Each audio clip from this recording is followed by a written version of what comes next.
Hello, everyone. This is Tyler, and I'm here playing with some friends of mine from the Gauntlet. Play with the Gauntlet a lot. If you don't know the Gauntlet, you should go find them. We're all over the place. You can find us on Twitter. You can find us on Facebook. You can find us at gauntlet-rpd.com. Wonderful group. Fantastic folks. I've already spoken with our players about our safety tools. We have Gauntlet inclusivity policy. We also have the X card on the table.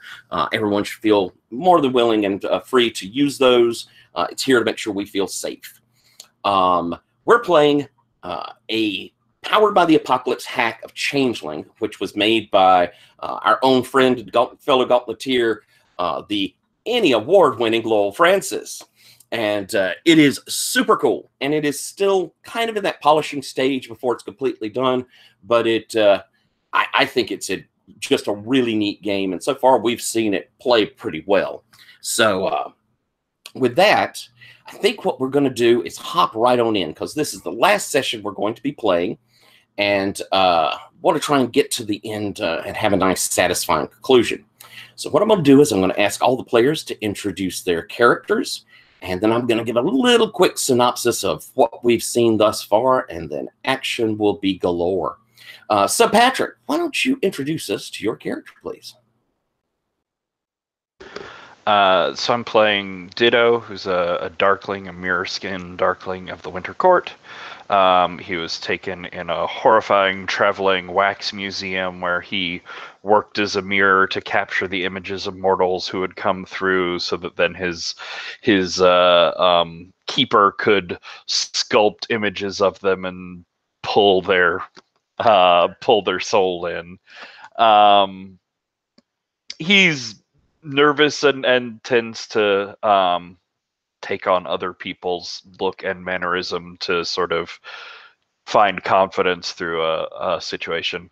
My move I picked up recently was Echoes, where I can read like the past emotional events in an area and sort of reconstruct what might have happened there. And I don't know, I was just looking at my entanglements real quick to see which one I might want to highlight. Yep, if you wish to change your highlighted entanglements, we will be doing that. I'll say that yours is certainly kind of applicable for where we are. Yeah, and I think it's in there, but I'd also like a chance to bring in, I'm hiding something for Ash Nickel to keep it away from Keen, and it's something Keen would be obligated to give to the Spring Court. We haven't really figured out what that is, so I'd be interested in digging at that. All right. Yeah, go ahead. I was just going to say, I probably will stay on the pledge one, too. So it could be, unless we're going to see Semolina, but it would be useful. I think this works cool. All right, then. Patrick, you think you want to, should we define what that is now? Or, I mean, we're at that point where there isn't much play to play. So do we want to come into it, or do we want to have it as an interesting reveal in the course of this session? I'm not sure. I was just looking at Beck and Call, trying to remember what we know about him here. I've met and hated a series of Beck and Calls over these games. I don't think we've gotten a big chance to hate him yet, but I think that he is particularly interested in the projects of Autumn Court and maybe the nature of them. Maybe you could be hiding something that would be significant for him to know about, maybe. So it could be either something about our court or just something that really gives away the intent of what the project is. I don't know. Yeah, well, leaning into like Autumn Court and Ash's, like what we've seen him go after in the hedge. Why not something like a hedge plant, a hedge fruit seedling sort of thing? Sound like something? Yeah, I think that's interesting. Because what I'm thinking is that I'm gonna crack an egg on this Autumn Court plot that's somehow involving manipulating and controlling the hedge or dream spaces in a way to like give an advantage to the Autumn Court. So yeah, maybe there's like fruit or objects or something that the Autumn Court is working with and that I'm working with. Yeah, some sort of like dream fruit that is a rare plant that would give them like a center of power that they could really start expanding out their control of the dreamscape, and that would be a huge coup for Spring to pick up instead. Can I make a suggestion? Sure. For something to go along then with what I have a little bit planned. As we know, spring and summer are kind of fighting autumn, and winter's always been on that edge, going back and forth to being a balance. What if this plot that you're working with Autumn on is for Abyssinian Max? He has become extremely interested in something in dreams, and this is a way to get him to put his influence on the Winter Court to swing towards Autumn. Like that idea? This is excellent. Okay, yeah. Plots on plots on plots. And then that kind of draws a lot of our entanglements together too, some of these relationships we have. So his just to clarify in my mind, like Abyssinian's sort of angle there is, sure, let the Autumn Court take care of it, but if we're instrumental in getting it to them, then we'll be able to use it whenever we want, right? Right. Okay. Sound good to you, Darren? Excellent. All right. So is that a good introduction you feel like for Ditto there, Patrick? Gosh, I feel thoroughly introduced. Someone else should talk. Oh, I agree. Matt, introduce your character, please. All right. As long as I'm not breaking up at all, because my internet seems to be getting worse, I am playing Keen. I'm a classical musician. I'm a pretty young, fairly young girl. My court is Spring, and my kith is Zephyrborn, air elemental types, often involved with sort of birds and wind and Keen's specific thing is she was taken as the sort of court pet musician for an orchard keeper in a big orchard, and she would play the chimes and various wind instruments. I have just taken the move Dream Banisher, which will allow me to forcibly eject someone or something from a dream if I need to do that. And I think that I'm going to stay with the pledge just because I'm out with Ash already. It'll be easy to try and worm into his business. And yeah, Beck and Call tricked me into a pledge that I don't really want to do because Ash helps teach me, but I'm doing it. So I think that's... Oh dear, we've locked up Matt.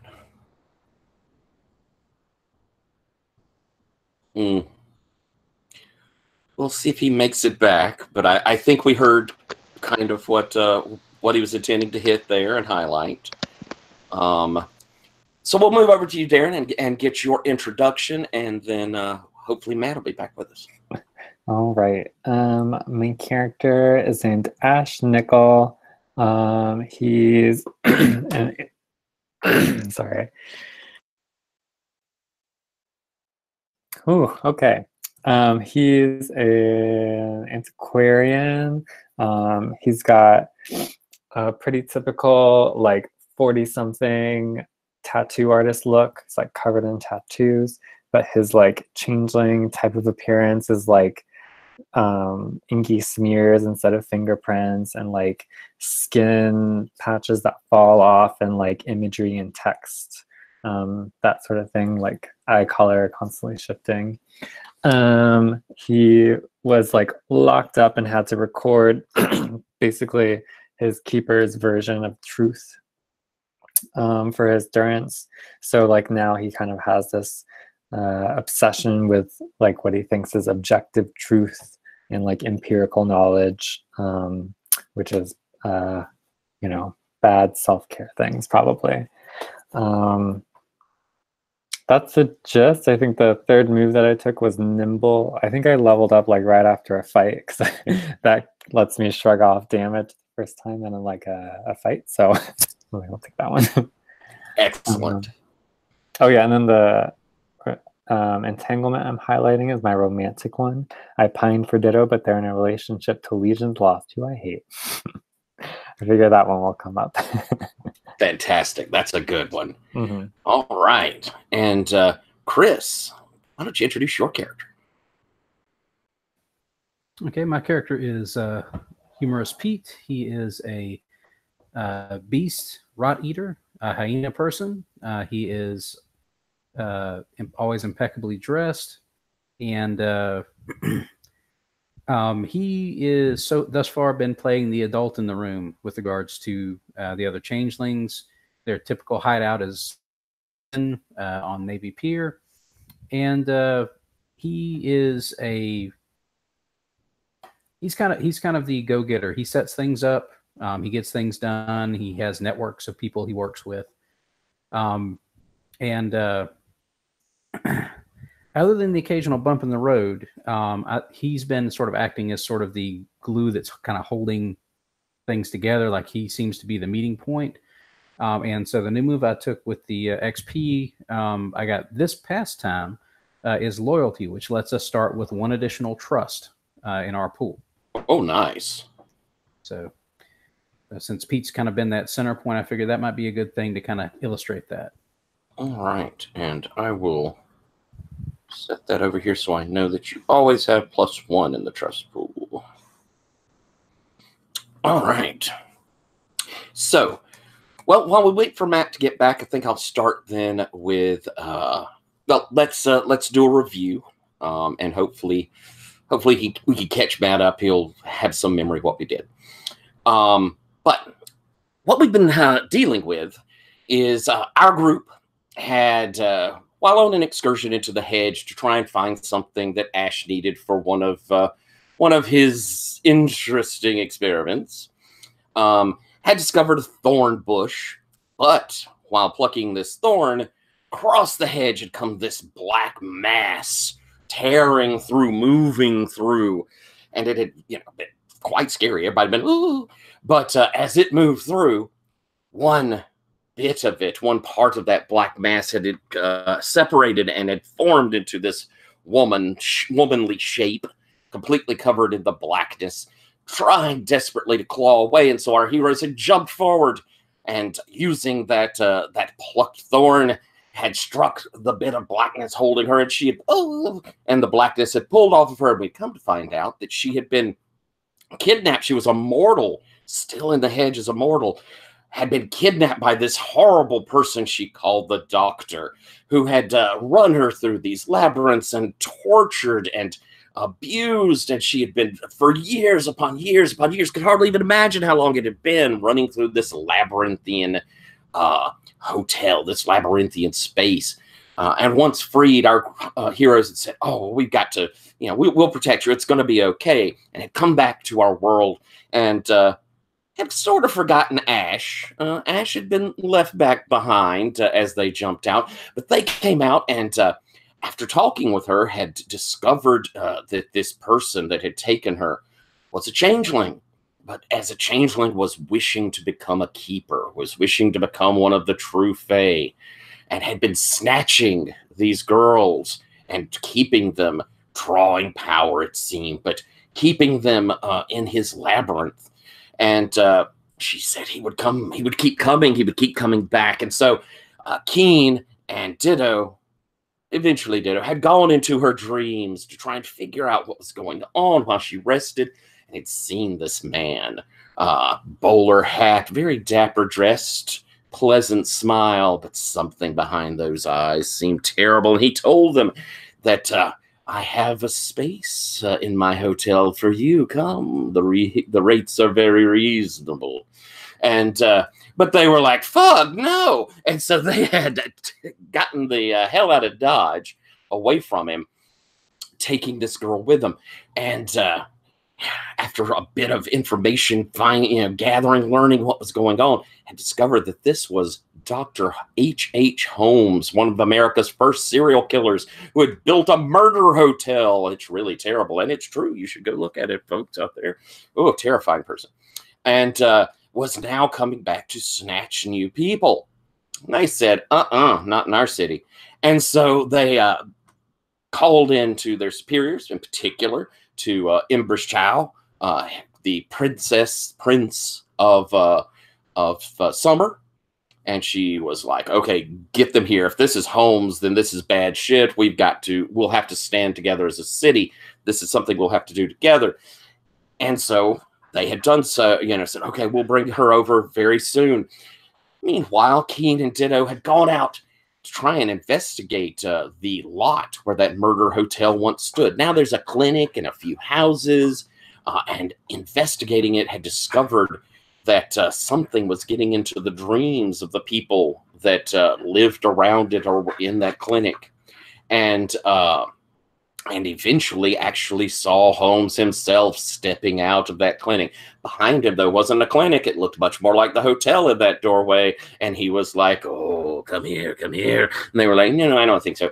And he had rushed up to the fence they were between and tried to snatch at him. But they said, no, I'll get away. And they had boldly ran away. How you doing, Matt? It seem like you're connected?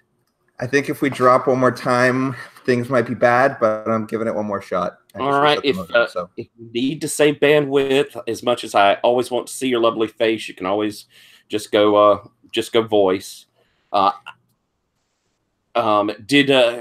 pop back to you real quick, we heard your entanglements before you dropped that you wanted to highlight. Is there anything else from your character you wanted to say? I don't think so. I think I've given all the introduction I need. Okay. And I was going over real quickly kind of what we'd done before. And we'd gotten up to where Holmes had come out the back door of the clinic, and you and Ditto had been like, no, no, no, no, no, no, no. And he'd come and threatened, and they'd run away boldly. And got the impression, though, that he couldn't really push himself very far from where he was, and had gotten this idea that maybe most of the power that he's able to manifest is in these dreams. We have learned that he has made connections and contracts with darkness and fear, and now we feel like maybe with the dream itself. A while back at the den, well, Ash, actually, while still in the hedge, had heard in the distance two voices talking about the mistress being very upset, and this one had gotten away and had moved away from these voices. And eventually made his way back out of the hedge to return to find that a bodyguard from Summer was there at the den of Pete. Pete had had a horrible nightmare, but in the nightmare had encountered Holmes and kind of beat him up, threw him through a door where he talked with some mistress. Oh, mistress, no, you shouldn't worry yourself. Everything will be fine. Don't worry. As he'd come back out. But Pete had grabbed another one of the girls, pulled her out. We had a little brouhaha where Songbird Rex, that guard, had been kind of a jerk, and Ditto had shown up and fooled him in the guise of the Princess of Summer, and he'd gone on back. We discussed things going on there and kind of came to this conclusion, spread our information that he's trying to become this keeper. He seems to be feeding on these girls. He works in Dream, and had taken off the two young ladies that had been rescued to Summer Court. Pete and Ditto had met with Embers, who had told them the whole of the city is going to come together and try and deal with this, but it'd really be great if you could figure out more, if you could discover what's going on here, so we'll have something to work with. And this person from Winter Court, Legion's Lost, is going to be joining you to help you out. Meanwhile, Ash and Keen had gone back into the hedge because Ash still had a bit of an experiment or a bit of work that he was wanting to do, and had tracked down a hedge wolf. And after a bit of a fight, it is now laying unconscious, sort of draped over Keen, with Ash above it, the thorn in hand. And we're going to hop into our action. As Keen, the last thing that was said was Ash standing over you and basically saying, well, we've got it. You had been put in some considerable danger by Ash, though. What do you say? Well, just before we get into it, I do remember Ash saying one other very significant thing, and that was to not snitch on him. Yes. Not tell the Spring Court about his transgression or his secrecy, strangeness. Are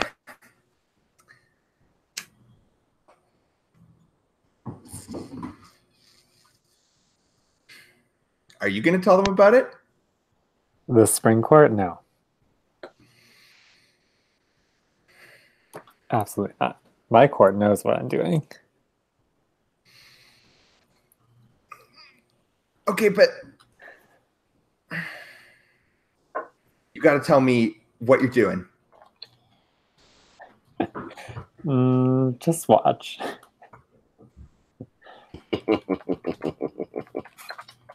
And then All right. you'll let me. I'm going to use my Artificer move to cheat right. and just get a 10 on invoking a contract with my Thorn Needle buddy. Because what I want to do, the picture of this is I'm going to tattoo this like Thorn Wolf Beastie buddy. Briar Wolf, is what we call it. I like that. And I guess like put it under my spell, right? All right. So you're using your, is this practice? Oh, your Artificer. Oh, right. Yeah, for it gives me a 10 automatically on invoke contract, but I lose the item. So and the thorn's the item. Mm-hmm. Okay. So with a 10 plus, Mm-hmm. Are you looking at it? And you can name a catch. And it sounds like you've described the effect you want. You want this wolf as your companion. Mm-hmm. Oh yeah, I haven't named the catch. This Oh, and by the way, does everyone have the roll for your party up? And do we need the folder up again? I got it. Everybody good? Okay. Sorry, Darren, you were saying. No, it's okay. I was just reading again. So it's name a catch or mark clarity, right? Basically. Mm-hmm. Okay. What's my catch? Oh, you know what? This is good. The catch is that I have to use my own blood as the ink, and it ties our like lives together. Oh, I like it. Excellent. And so as you begin tattooing it, would you like to describe what that looks like? I mean, your speed and how's it look? Yeah, so I guess it's a thorn, so there's no tattoo gun, but I think that's like there's like you see Ash like stretching out the skin or the the like thorn bush body of this, and it's just like these like really fast like pinpricks, right? So it just probably looks like very mechanical, and it's also probably quiet, just the way that like Ash gets like lost in the task, and it's like it has to be like to completion. Like probably if Keen is like talking to Ash or anything during this, doesn't respond or anything like that. As you tattoo, since obviously it's got some sort of fur, does your tattoos, does the fur drop away so you can see it through, or what's it look like there? That's a good point. I forgot about fur. Yeah, I think let's say that. God, I mean, if we want it to be really gross, there's probably part of it where I'm like ripping out the fur to get to the skin underneath it. But maybe like as part of this like tattooing, it like heals very quickly too, right? So instead you just get this like pattern on it. I don't know what the pattern is. It's probably like shifting and changing, and it's probably like autumnal in its design. Nice. And I think when you're pulling out like the fur, it's more like, because this is this briar wolf, it's almost like you're pulling grass up. It has that sort of little root bit to it as it pulls off, and as you tattoo over it, the soil of its flesh or the kind of heals back, but you can see them. And you're pretty engrossed. Keen, as you're watching this, what are you doing? I think there's like a comical, like if this was an anime, we'd have Keen like popping up on either side of you around you while you're just like not moving, just tattooing. Like for a while, I'm just like, I'm kind of freaked out. So I'm like asking a whole bunch of questions about like what that thing is and like, what are you using it for? Like I'm not a very good spy, so I'm just trying to be very overt about getting information and not getting anything. Excellent. And ooh, I just thought that maybe would there be a way to I was thinking of like somehow scrying and getting, figuring out some secrets here, but I don't know if my powers are quite that potent because he's not really saying anything. It would have to be in like the intention or in the design or something like that, but I don't think. Like information on what Ash is doing? Yeah, just something that like something besides what he's not telling me. Well, then I would think that would be a study. Yeah. Yeah. And I'm trying to think how my ask questions there. Right. Okay, yeah, I can definitely study and just see if I get anything fun. Try and do it quick. What you feeling there for? I am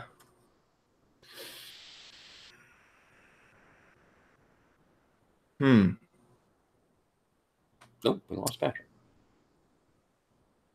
I think I'm feeling joy. I think I'm kind of excited we just like beat that thing together, and I'm in a fairly good mood right now. Like we're out adventuring, so let's roll. All right. Ooh, that's great. That's a 12.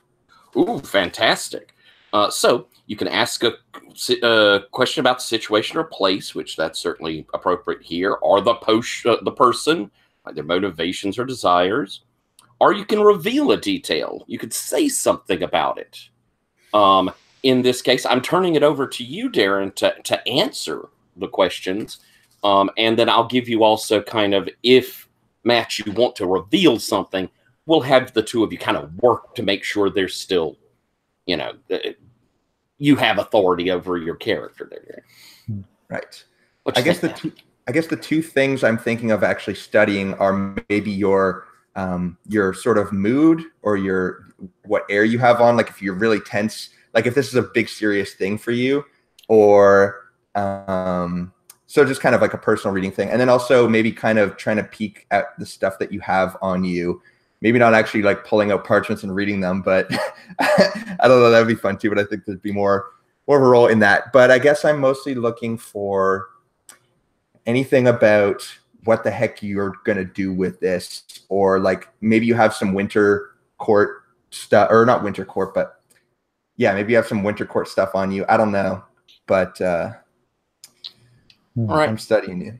Darren, he's done well. What do you feel like you give up in this process? What does she see? I mean, I think just like the simplest explanation of demeanor is calm, right? Because it's like my job. But I think that what you see through that is this kind of like the reason for the hyper focus beyond being this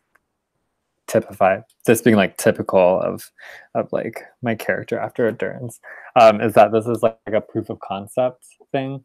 Whereas like if we can do this, then there's like this like level of control that we could exert over the hedge or these possible like dream-esque type places and things. So I think that's what you see there. And then as for like what I have on me that marks like what would we see on the show if this was a TV show and like I was finding out some secret from you? Like I don't know if I quite pull out your journal and read it, but like something that I could see. I think that maybe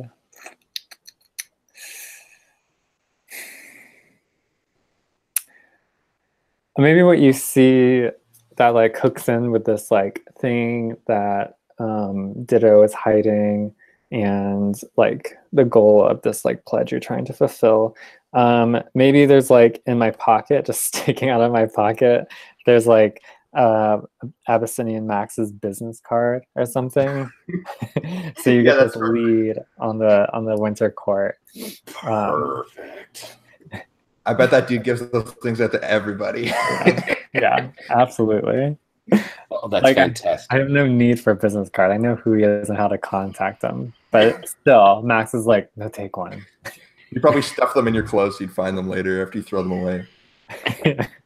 Everybody needs a card, see? Okay, and then I think I would just kind of like have a very serious look on my face and then just like just slump down on my butt and just wait for him to finish. And I think you know this is something that Beck and Call would want you to tell him. This is the big deal. Mm-hmm. And so probably because both of you are so focused, you didn't notice the two shapes that have moved up and stepped out of the hedge when you hear, "Oh, look at there. Somebody's found them a doggy, have they?" And you look, and if you look on the NPCs, you'll see off to the right there is Hops and Creeping Fred. Creeping Fred, oh no. As they step out, you recognize, Ash, those two voices you heard when you escaped the hedge last time. And as Hops says this, Creeping Fred goes, "Yeah, got 'em a nice doggy, they do. But I smell one of them girls on 'em." And Hops goes, "Yeah, so do I." And we're going to shift over to Ditto and Pete, as the two of you coming out of the gym where you'd met with Embers. Kind of, people are out there boxing still. And as you come to the door to leave, just sort of flowing out of the shadows, you see a tall man, thin, kind of a pale look to him. His eyes are, even in his mask, his eyes would have this almost blink to them. But you can see underneath that that it's Legion's Lost. And see, he says, "Humorous Pete. Ditto. So nice to see both of you." What do you say, Ditto? Legions, yes, it's very greetings and welcome. It's very pleased to be with you. And hi. It's good to see you again, my courtmate. It seems like we hardly ever get the chance to see each other. Pete. Hey, I wish it were under better circumstances, but I presume they've told you kind of what the situation is. Yes, and that is why I made myself available for this investigation. Ashwine and I have a concern. He kind of motions you so that you leave out of Summer's court. Mm-hmm. And as you get outside, he leans in closer to you. And he's tall. He's probably nearly as tall as you, Pete. Just like bone thin. And, you could see his picture there. It's that kind of blackness. And, part of that height is this cloud that is above him. And it's always swirling. He says, "A friend of mine." Oops, excuse me. Oof, my book. Zetra Mercy. He's been having very unpleasant dreams. He came to me several weeks ago. He's been cagey about why he delved so deeply into Dream, but I believe it has something to do with this. He spoke hallways, doors, and of something dark that lurked within them. That would certainly fit with what I observed. Ditto, does that sound like what you experienced in the dream? Halls and doors and running dreams and yeah.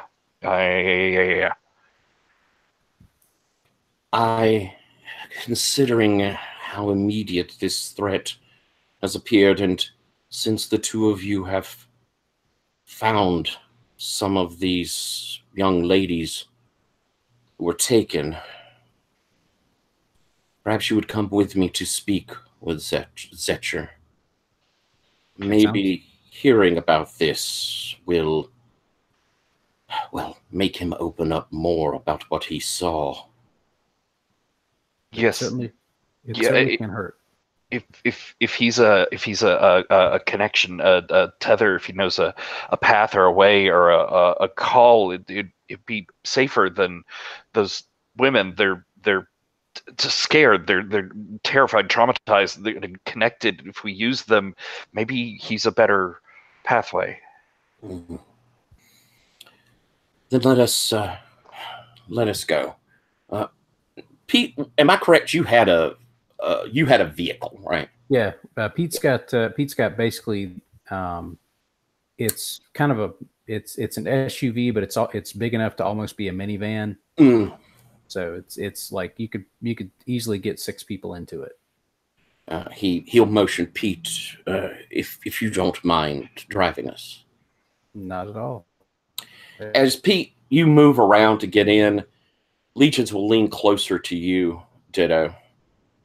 And, there's that, kind of wispiness of legions that it just sort of like you could feel the tendrils of his mist kind of touching you. It's very familiar. It's very close. As he kind of whispers into your ear, Ditto, I fear that our court may be somehow involved in this. Involved in this? Zetcher will not tell me why.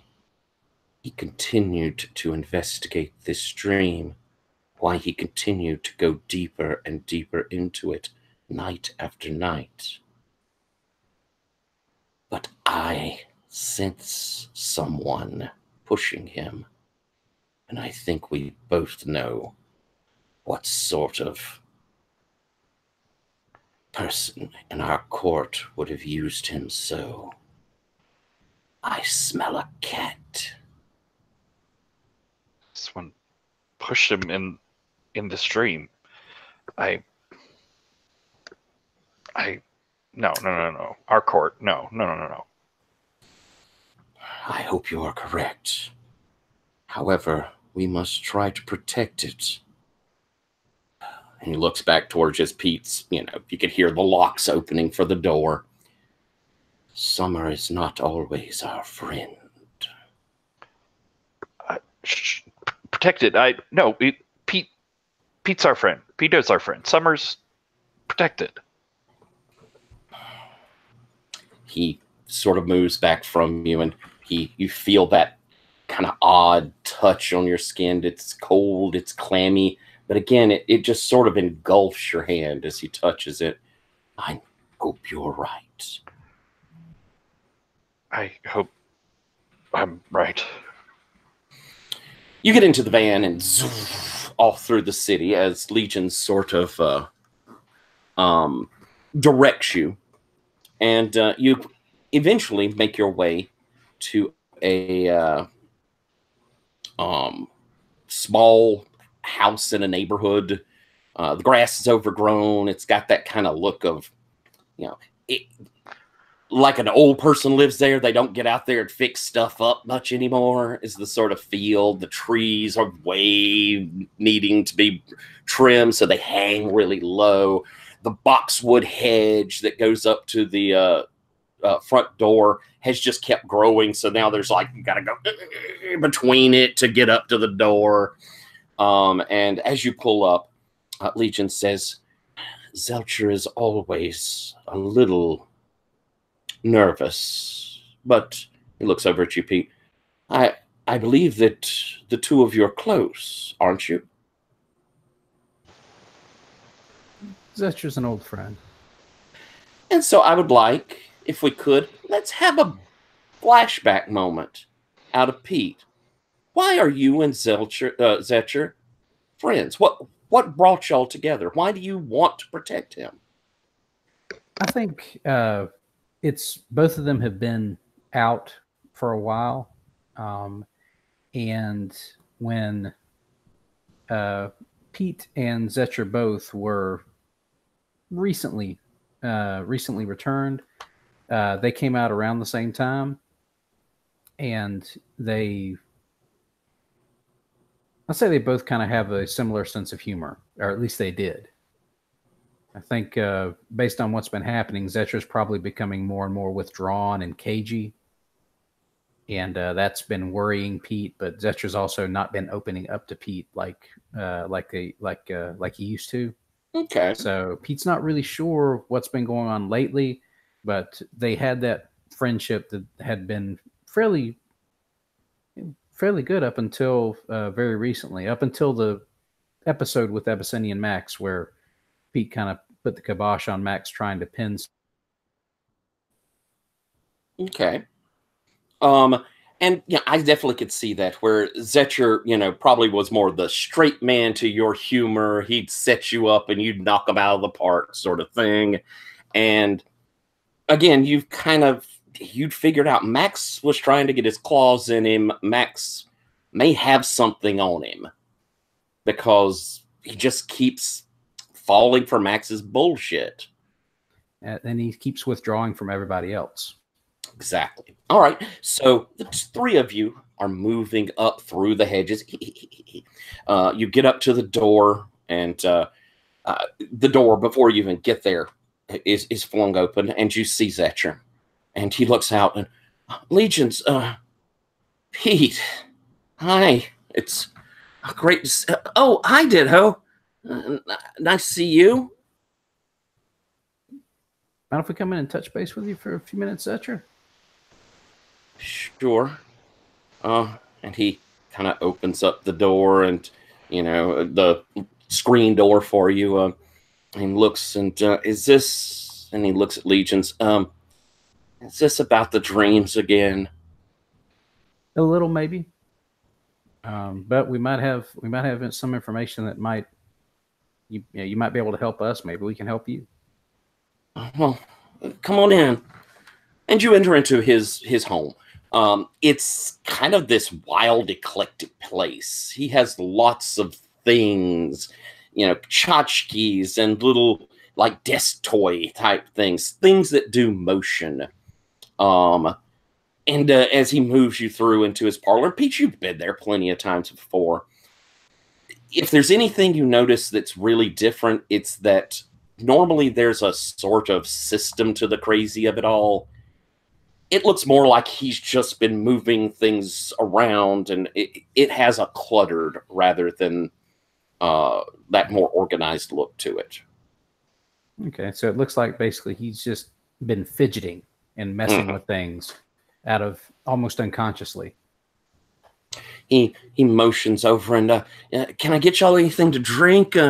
And he'll run to grab like some Cokes, sets them down, and I kind of told you, Legion, about all I knew.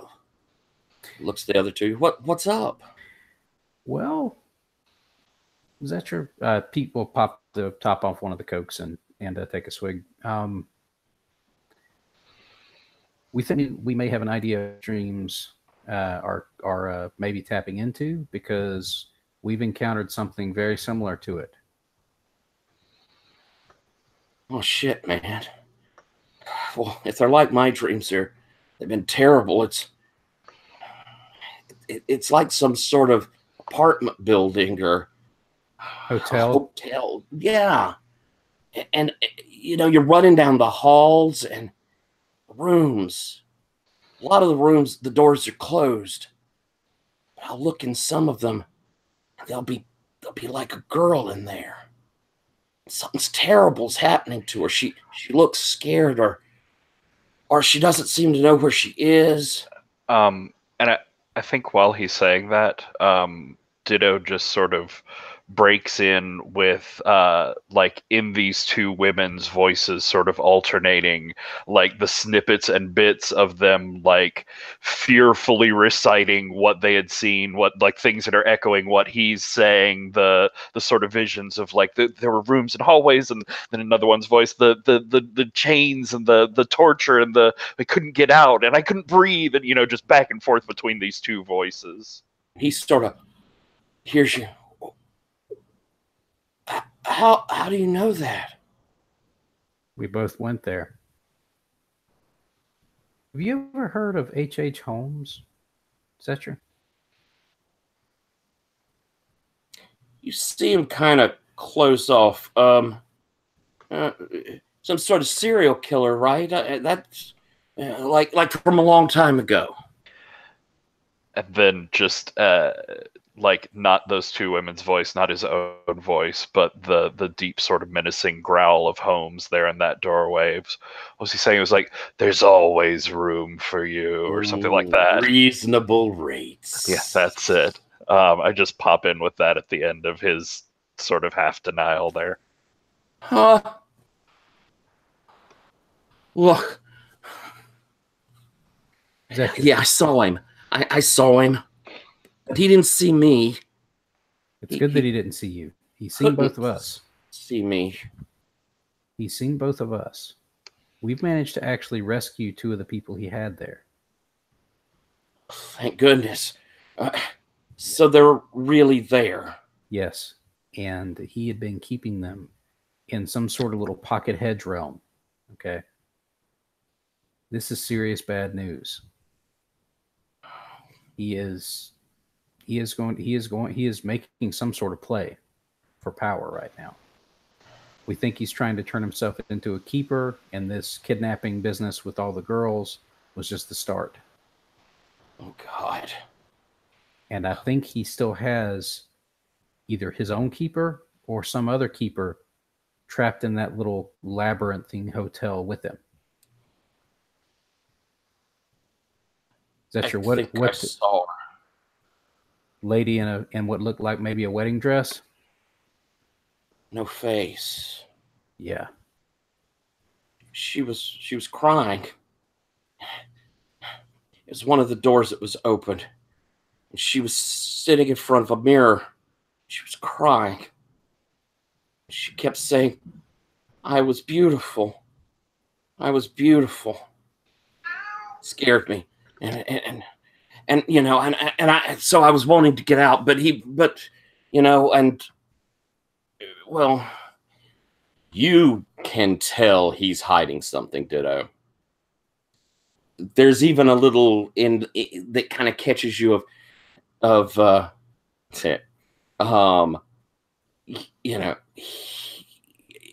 he kept saying I could make it. It was, I could go deeper.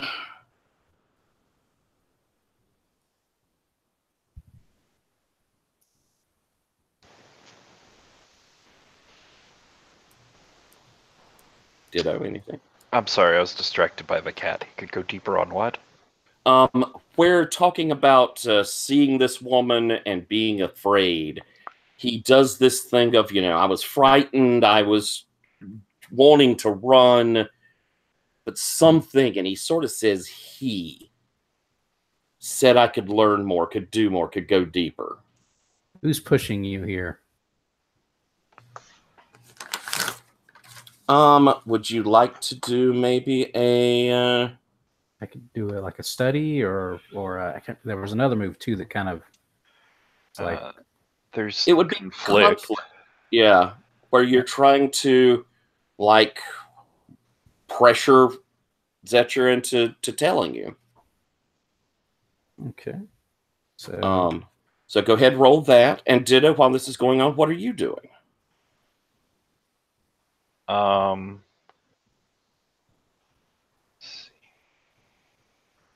I don't know. I feel like I'd be helping him out if he needs it, just with the sort of like audio cue backups that I've been doing to unsettle Zetcher. Well, everybody can always use an advantage roll. So if you'd like to do a support there, and while What are you feeling like you're rolling with there, Chris? I'm thinking that this is all about playing off, I think, Zetcher's fear, like the fear that Zetcher's feeling. So I'm thinking it's probably going to be fear. Okay, excellent choice. And Patrick, what are you rolling off of? I was going with sorrow, and I got a 5. Ooh. So you're rolling straight up, Chris. Okay. Well, I didn't need the help because I blocked scars. That's a total of 13. Oh, fantastic. All right. Ooh. So you're going to get 2 with that whole 3, or pick 3, sorry. So you can pick 3 from the list. I'll come back to you in just a moment there, Patrick, with... no, go ahead, Chris. Did you ask us? I'll get back to Patrick in a moment with that heart. Okay. All right. I get to pick 3 from the list. Let's see. I think I'm going to avoid reprisals, harm, or cost. Okay.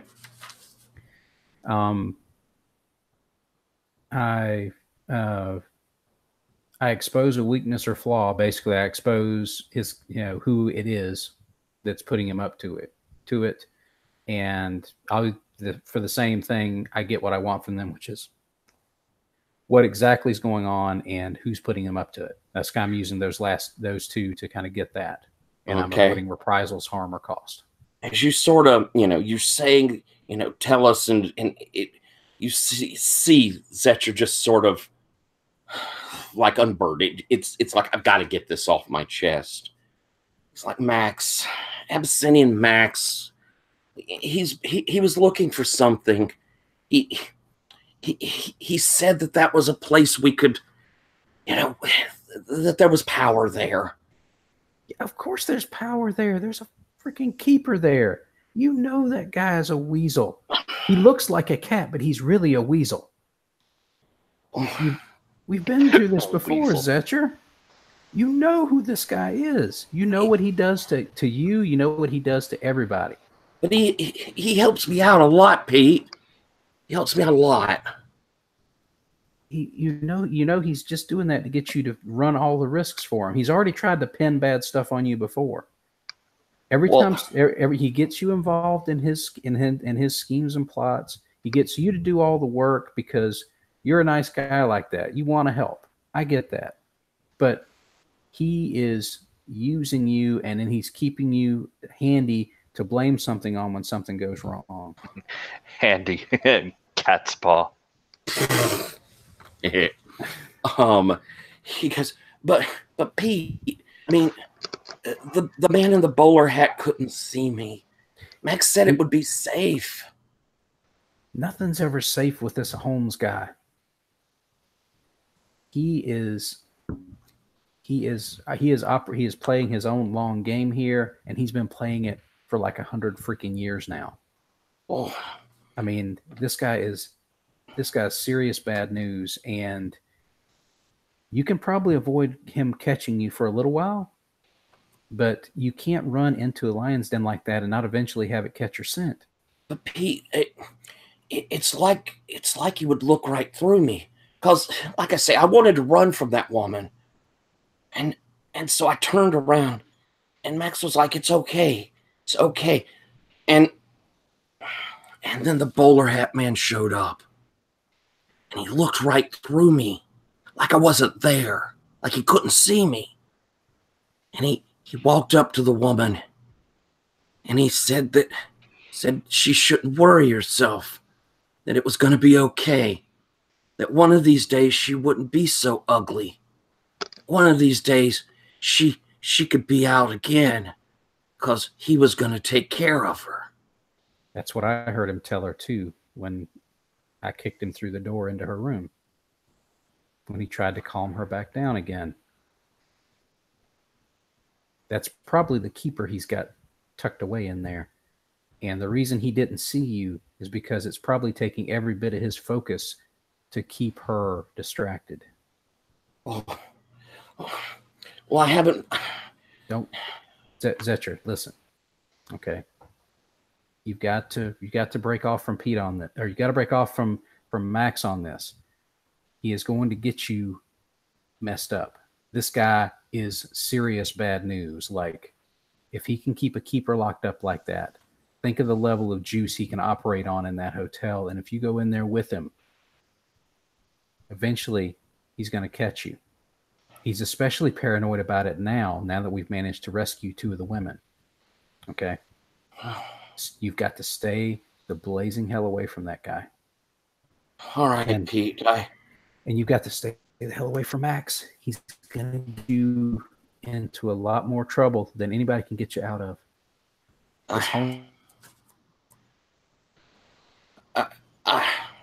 You're right, Pete. I mean, I don't even know how I found the place. It was strange. It's like a door opened up for me. Yeah, I'm betting Max was right there when that door opened up, wasn't he? Oh yeah. Max told me it would all be safe. He was going to watch out for me. Yeah, or for you, and then he sent you into that lion's den. He stuck your head. He stuck your head into that noose, and so he could watch and see if it tightened up. As this is going on, okay, Ditto, Legions and you are listening as one of your courtmates is kind of spilling the beans on another one of your courtmates.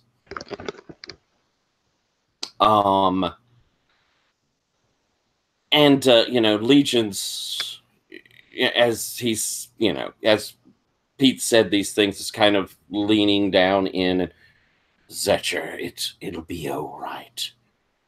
You should avoid doing this sort of thing anymore. We're going to find this person. Ditto, what are you doing? I don't think anything in particular. All right. As they're talking, you begin to hear this sound, like running feet. You kind of look over your shoulder, and looking out through this parlor archway back towards the kitchen, you see this figure of a man standing in the doorway there. It's all shadowed, but you can definitely see the bowler hat. You look like you're lost, friend, the figure says to you, Ditto.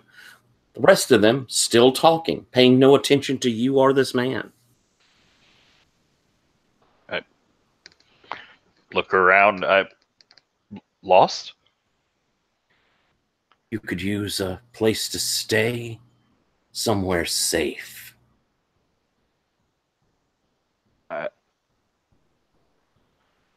I have somewhere safe.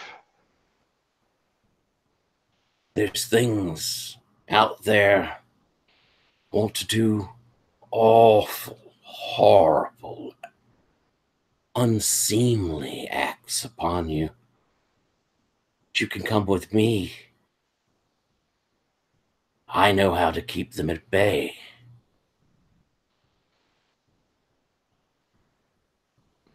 I mean, does this look like Holmes? Yeah. I mean, it's the shadowy silhouette, but yeah, it looks like Holmes.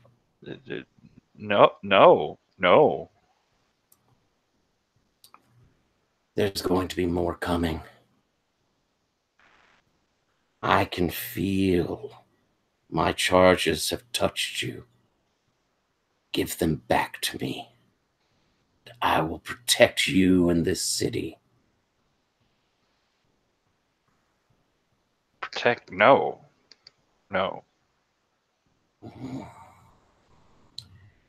Without me, they're going to flood in. I am your only hope. You not hope. You don't stop. You just keep and steal and drain and wear. As you're saying this, it's like the room is closing in and you're kind of being pushed closer towards him. Around you, the light has changed to where it's almost that gaslight look. And as you're looking around, you could see like the carpet has changed. Behind him, instead of a kitchen, is a long hall. You're so close. And he seems to be reaching out to you. What do you do? Try and back away from him? Roll me a stay strong. What are you feeling in this? Well, I can't be feeling fear. I guess anger. All right.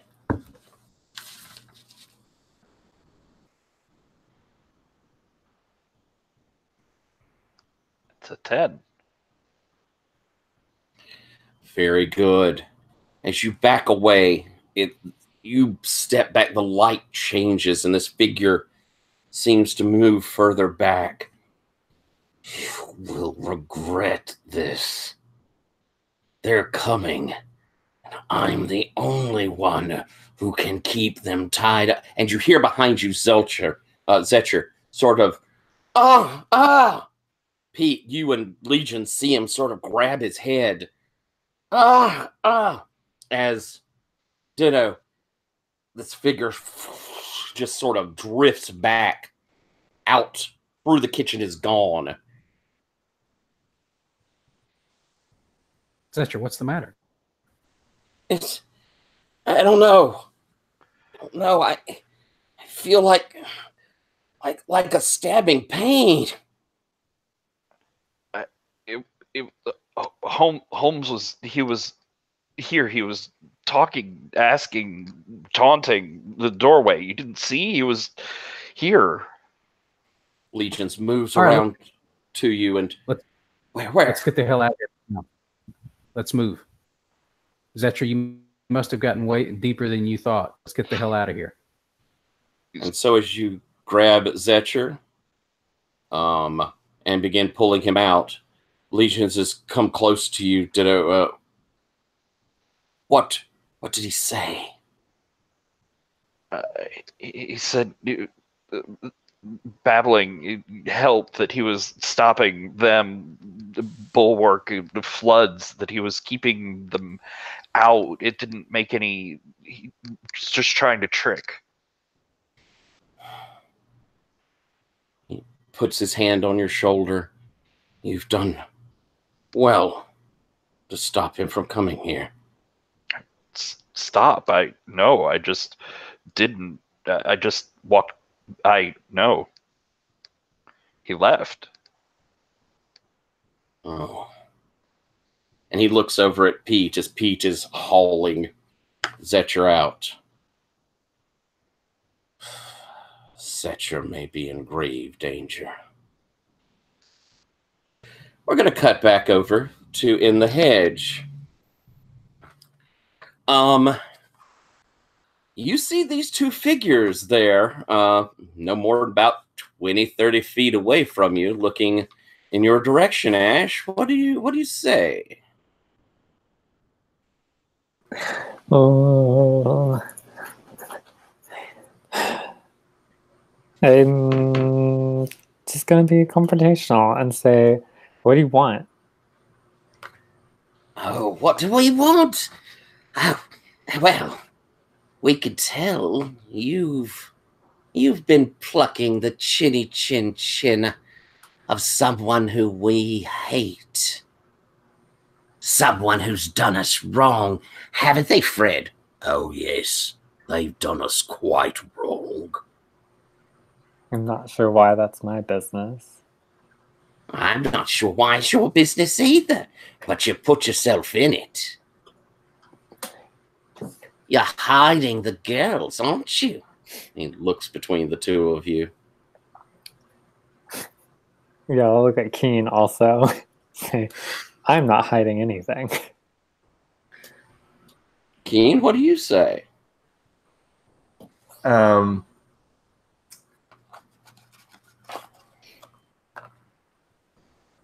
think I also get very confrontational, and I just kind of start shouting at them and say, "We're not hiding any girls. We're just trying to gather some stuff up in this forest, and you told me we wouldn't be disturbed and we wouldn't be followed. I don't know who you are, and we don't know what you're talking about, but you could leave us alone now. Thank you." Hops kind of gives a little... He goes, "You can't lie to us now, little changelings. We can smell it, don't you? It's not like we're going to be your enemies. We're like the same, aren't we, Fred?" "Oh, yes, very like the same. We have someone we don't like. You have someone you don't like. And it happens they're the same person." Well, who is it? "I think he calls himself Holmes, though he's had other names. Mudgett. Hell, the mistress used to even call him her bonny boy." Ugh.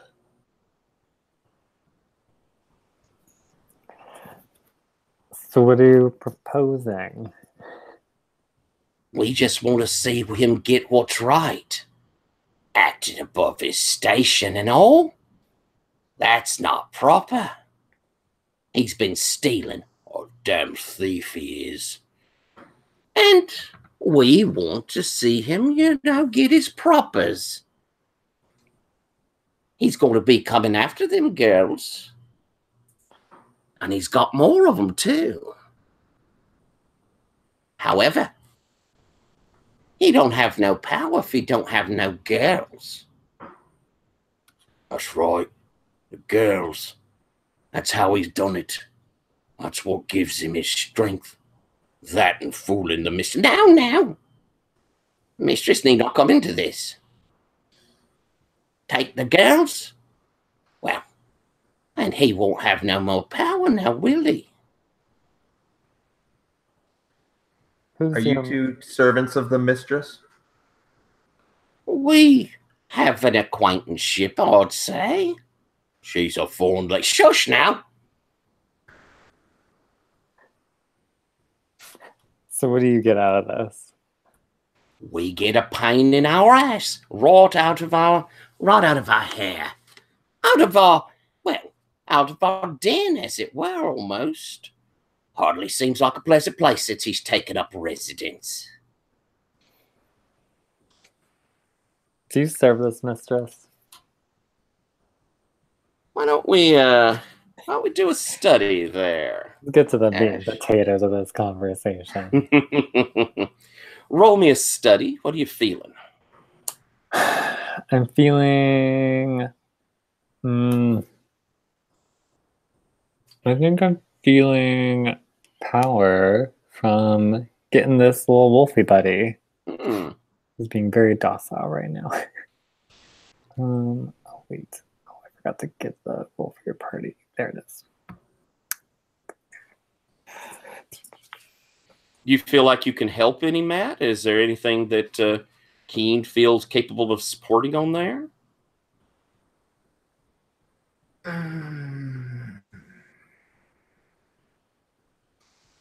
I think Keen is sometimes good at telling like lie signals and triggers and stuff like that. Just because she's used to very fine detail perception stuff. So I don't know. I think I could maybe support like that just by really looking at them and maybe sensing the air around them and their aura they're giving off or whatever. Okay. So if you'd like to roll support, you can do so. Choose what you're doing. Keep in mind, we already have 2 in our trust pool at the moment because we added 1 coming into this conflict, and Pete sort of gives you 1 to go along all the time. Well, that's excellent. I'm going to roll with power because I feel like Ash is very strong and wise, and we have this big wolf here that they seem to not be taking in, or maybe they're probably very powerful, but I don't think they are. So I'm feeling bold. Okay. Let's go ahead. That's a 6. All right. I'll pop back to that in a moment. How'd you do, Ash? Oh, I hadn't rolled yet. I was seeing if I got the support. I gotcha. Oh, I got a 3. Ooh. God, Wolfbear Party hates me recently. As they're kind of talking, and the two of you are, listening to them, and you ask this, and says, "Oh, serve. Now, that's hardly the right phrase. Let's just say that what we do, well, we've tried to keep her from being too much of a threat. And this Holmes has come right in, made a threat of himself that's even worse. He's coming into Chicago stealing all these lovely bonny girls. That's not right. The two of us are just good Samaritans, if you will." And Creeping Fred says, "That's right. Samaritans." I keep forgetting about this move, but I have this move Lore, which lets me get some insight into supernatural creatures. Excellent. Okay. This is appropriate for hops and Yeah. Okay. If I can roll that, if you don't mind. Say his name, Creepin' Fred. Creepin' Fred. I don't want to say his name. Yeah, I don't know. With the way that study roll went, I'm sure how badly it's gonna go. I'm gonna change over and roll with fear. And hopefully we can get something out of this. I got a 6, so no. Okay, good. All right. I'm not going to try and take agency, but as they're, they've sort of moved up closer. And as they do, old Creepin' Fred has sort of creeped up a bit. And you see his hand reach out and sort of stroke the hindquarters of your wolf as they're talking. They say, "We're not wanting much from you. Not a thing, really. Just to give you some good advice. Separate him from the girls. Then he'll be hardly a thing. He'll just be a shadow of himself, really. Of course, if you're not willing to help us." At that, Fred pulls his hand back and he's pulled out some of that fur. "Well, be a shame for something awful to happen to your doggy now, wouldn't it? Awful shame it would. He needs to be stopped. You don't stop him, well, maybe things not go so good for you anymore." As they're saying this, Keen, you've noticed that the hedge has sort of started wrapping in closer to all around you. And kind of at your foot, a vine has moved up. And you feel that prick of a thorn slide down your ankle. I think I've been trying to put on a tough face for these guys as they're creeping around us, but actually I'm terrified. And I think I kind of like jump at that, and I just kind of shake my head a little bit and I say, "Fine, we'll deal with Holmes. It's what we're gonna do anyways. Ash, we need to go." Yeah, let's go. Glad to hear, boys. Or no, not boys. Glad to hear, mates. Glad to hear we're on the same page. Hey, we're not on the same page. And to be fair, we're nothing like you said you were, because you're ugly. How Mean. sticks and stones. And as they say that, the hedge starts kind of closing in. Get him soon, or we'll come a visiting now. Come a visiting. And as you as this hedge moves around, I'm guessing the two of you are trying to get out. Yeah, I think so. How about we have the two of you each roll a stay strong? Oh, okay. To try and keep your wits together. What you feeling, Darren, for your roll? Fear. So I think I'm in the same space. I think I was feeling good, but then it just got really creepy really fast. I'm also scared with all those fails rolls. I think they got the upper hand on us, and also the hedge is weird. Mm-hmm. All right, roll them up, please. Oh, I got a 7, barely. I got a 10. Blessed. All right. First off, from our fails previous, the two of you, as this hedge is closing in, I would like you both to mark clarity. And just real quickly, tell me, what do you see in the vines and the hedge that makes you so frightened? Something that you see lurking there that truly shakes you to the core. Matt, what does Keen see? I think Keen sees. She sees like beneath the vines and the brambles and stuff like that. She sees dead critters like hedge birds and things like that, and it looks like they're almost rotting more than they are just like died naturally. And there's like there's some bones around and stuff like that. It just looks like there's more dead things around. Like the hedge is, I don't know, either this area is poisonous or something, and this is also my 5th clarity box. So, Nice. I think this is all really kind of warping around me, and it's just turning into a bad trip. And maybe I'm like hallucinating a little more than I was too. Excellent. And maybe I'm hearing those chime sounds through the trees that I would hear in the orchards. Oh, I love it. Okay, so go over. You should probably take a look at those clarity moves, because you're going to get to pick up one, the clarity advance. And so look at those as, kind of in fear and jumping back and staying strong. You hold steady against this creeping in and open up a gate out of the hedge in these vines. They sort of separate. Darren, what does Ash see? I think that Ash sees a version of himself, but there's like the brambles and the brush and the thorn bushes are like shoving like thorns through him. So you're seeing these like thorns pierce him.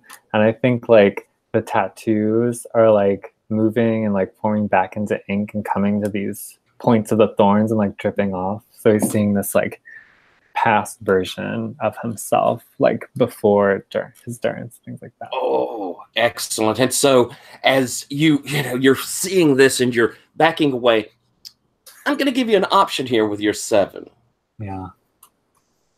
You can take your wolf with you as you dive, following after Keen, but already those brambles are closing in on the way that she made. Or you can leave the wolf behind and get through fairly clean. What do you think? I cannot lose this wolf. Grabbing hold of it, and as you touch it, it sort of wakes and looks at you. And you can see fear in its eyes, but looking at you, it has this trust. And so as the two of you leap, these vines pierce into you. Mark fear as damaged. And also, I'm going to give you as a -1 forward, as where these things pierce, indeed, your tattoo, the ink begins to drip from the wounds instead of your blood, where they've pierced and scratched you. That's very good. As you dive out of the hedge.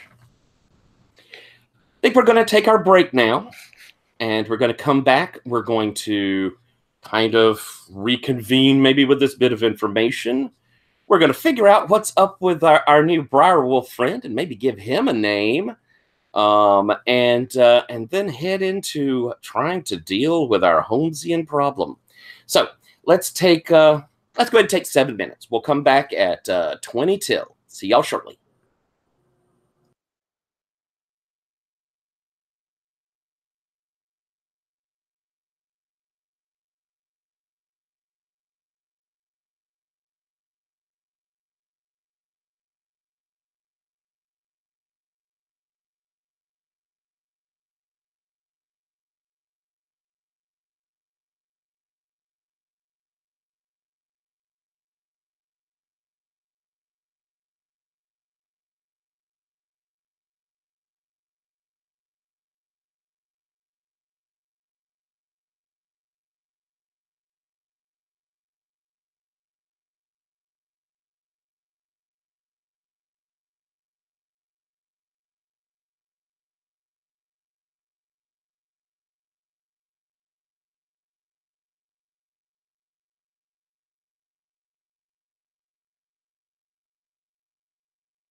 Well, I hope I'm not being too terribly railroady. I'm trying to push us.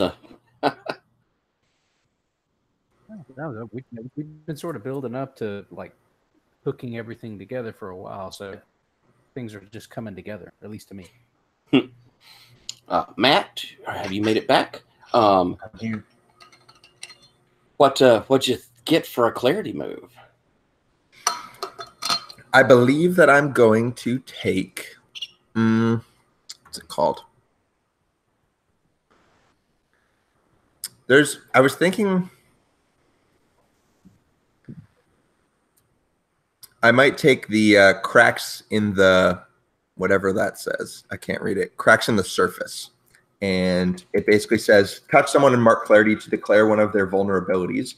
If you conflict physically with them using that source, they mark 2 harm instead of 1, which isn't really my thing. Would that apply to other people using that vulnerability as well? I just only have 5 move options, and some of them wouldn't get used this session, and some of them I could just take +1 joy. If you'd like to do that, you can. Or if you want to, I could see that move. I think I could add into if you yell out what that vulnerability is, giving a +1 forward because you've declared what that is to someone who chooses to exploit it. Okay. Does that seem fair? Seem like something we could get it in use for? Or you could do the joy if you'd rather. Yeah, we could definitely do it like that, or that it could just be a vulnerability, like an emotional vulnerability, and then I could actually then my character could probably use it. Right, and it certainly would work in that case, yeah, because conflicts are kind of across the board what they deal with. Okay. Cool. Yeah. All right then. So, with our 2 escaping the hedge, we're gonna kind of come back to Pete and Legions and Ditto with Zetcher. Where are you heading back to? Well, once, heading to somewhere safe. Pete, are you taking him to the den? Are you taking him to somewhere else? I think. Well, I've got 2 members of the Winter Court here. I look back to Ditto. I say, where we can get him right now, so we can what's going on back there. Because if Holmes is making his way, like making contact inside the house, that's not a good thing. Chris, you very strangely faded out on us, buddy. Yes, you're very quiet, and then you went sort of inside a tin can. Okay, sorry about that. That's better. Okay. What I do is I turn back to Ditto and say, where's a good spot we can take Zetcher to keep him safe while we try and figure out what was going on back there. I imagine we're in winter territory here. Like, I imagine he probably lives close to where most of the other winter folks do. Yeah, I mean, why not? We'd said there was like court stuff attached to the university, right? Mm-hmm. Somewhere unused in the university. The library.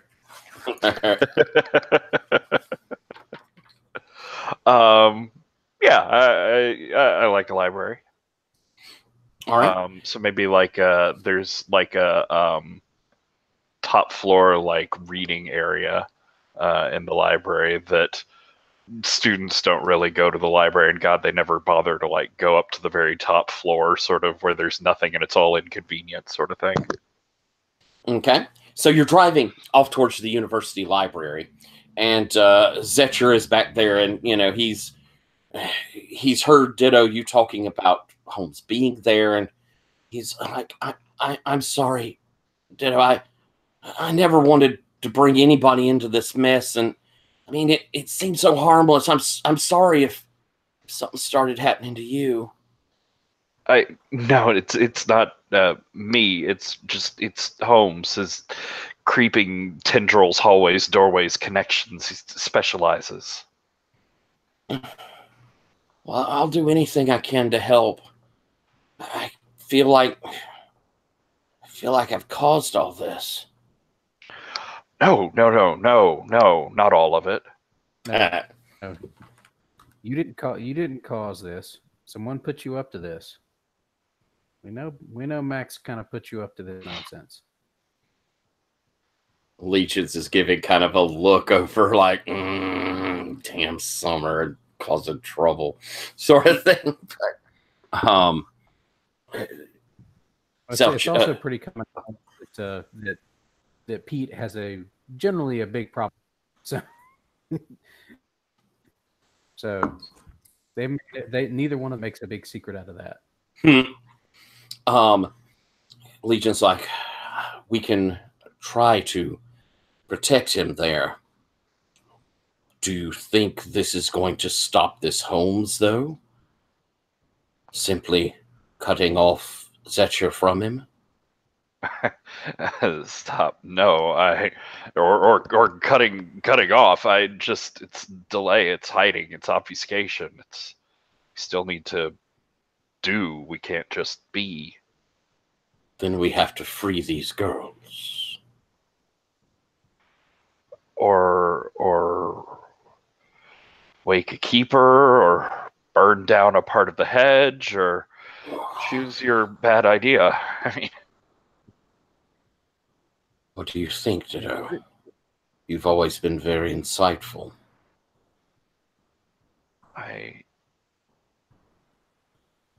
The woman, Pete, you said she distracted, not very well controlled. Maybe there's some way in to crack, to break, to slip, to wake her. Something. I remember when he and I had our little tussle in the dream, and he got knocked into. I heard him tell her that he would get more girls. That he would find more. I don't. He's sacrificing them to her. Is it? I mean, maybe a realistic thing. Maybe that's why he's so attached to these girls. Is the more. Clara was. Over 100 years. Doesn't sound like he's sacrificing. He's keeping. He's collecting. He's keeper. Maybe it's saying where like it's a constant drain or something. Sorry, am I? Yeah, you're doing a little cutty weirdness there. Okay, is it better now? It is better now. Okay, tiny bit. Just a tiny bit. Okay. We'll see how it goes. It might be good for you to drop and rejoin. Okay. If it doesn't, just give me a signal and I'll try and drop out and pop back in and see if that helps. What Pete says is what I heard was him saying that he would get more, and I don't know if that means that if he's keeping them for hunts, like maybe it's some sort of slow bleed when he's torturing or scaring or whatever else he's doing to them. Maybe that's what's feeding or binding or distracting to that keeper. Maybe he's feeding the keeper like a slow stream of that stuff that is keeping her distracted. All right. And if maybe there's something. Maybe if we interfere with that, maybe that's why he's so obsessed with the girls and keeping them. Yeah. I do think you're going to need to rejoin. Mm-hmm. All right. I'll be right back. And so we'll leave that hanging. Ditto, as he says that. What do you, hearing him say that, and Legion sort of standing there with you and Zetcher with him, what are you thinking? What do you say?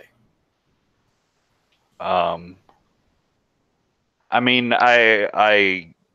like the idea of trying to get all of those girls out, but it was a like confusing, confounding murder maze over 100 years ago before it got transported into the hedge and went all crazy town.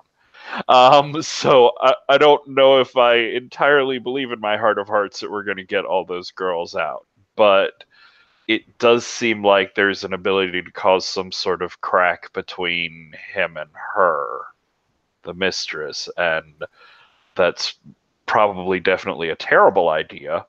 But yeah, releasing a keeper, I guess, is what he thinks might work best.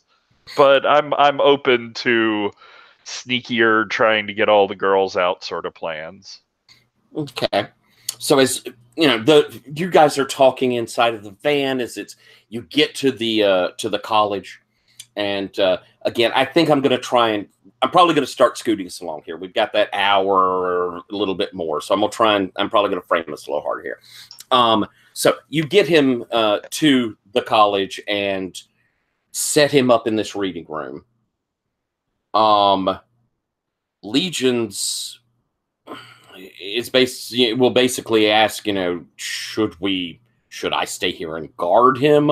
How do you think to go and free a keeper, you'll have to go in there? How would you do that? I just look meaningfully over at Zetcher. Legions looks over as well and nods.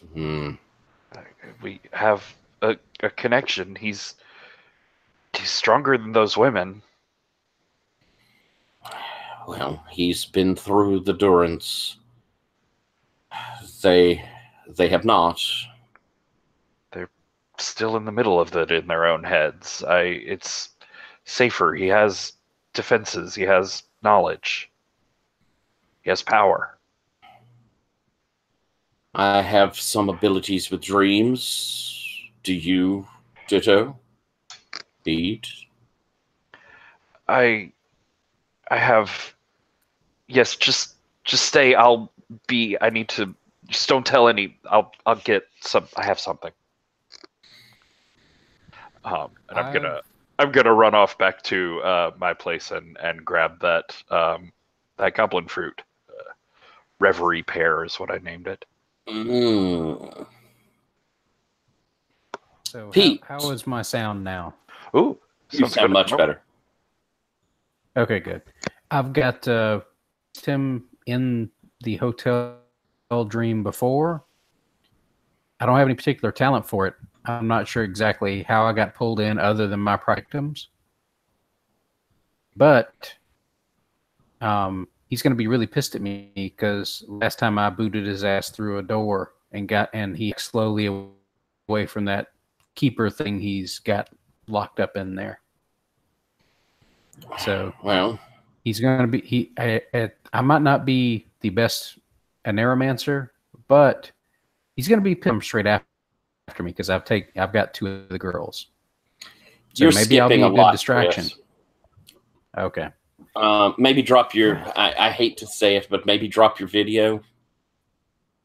Okay. That will sometimes help.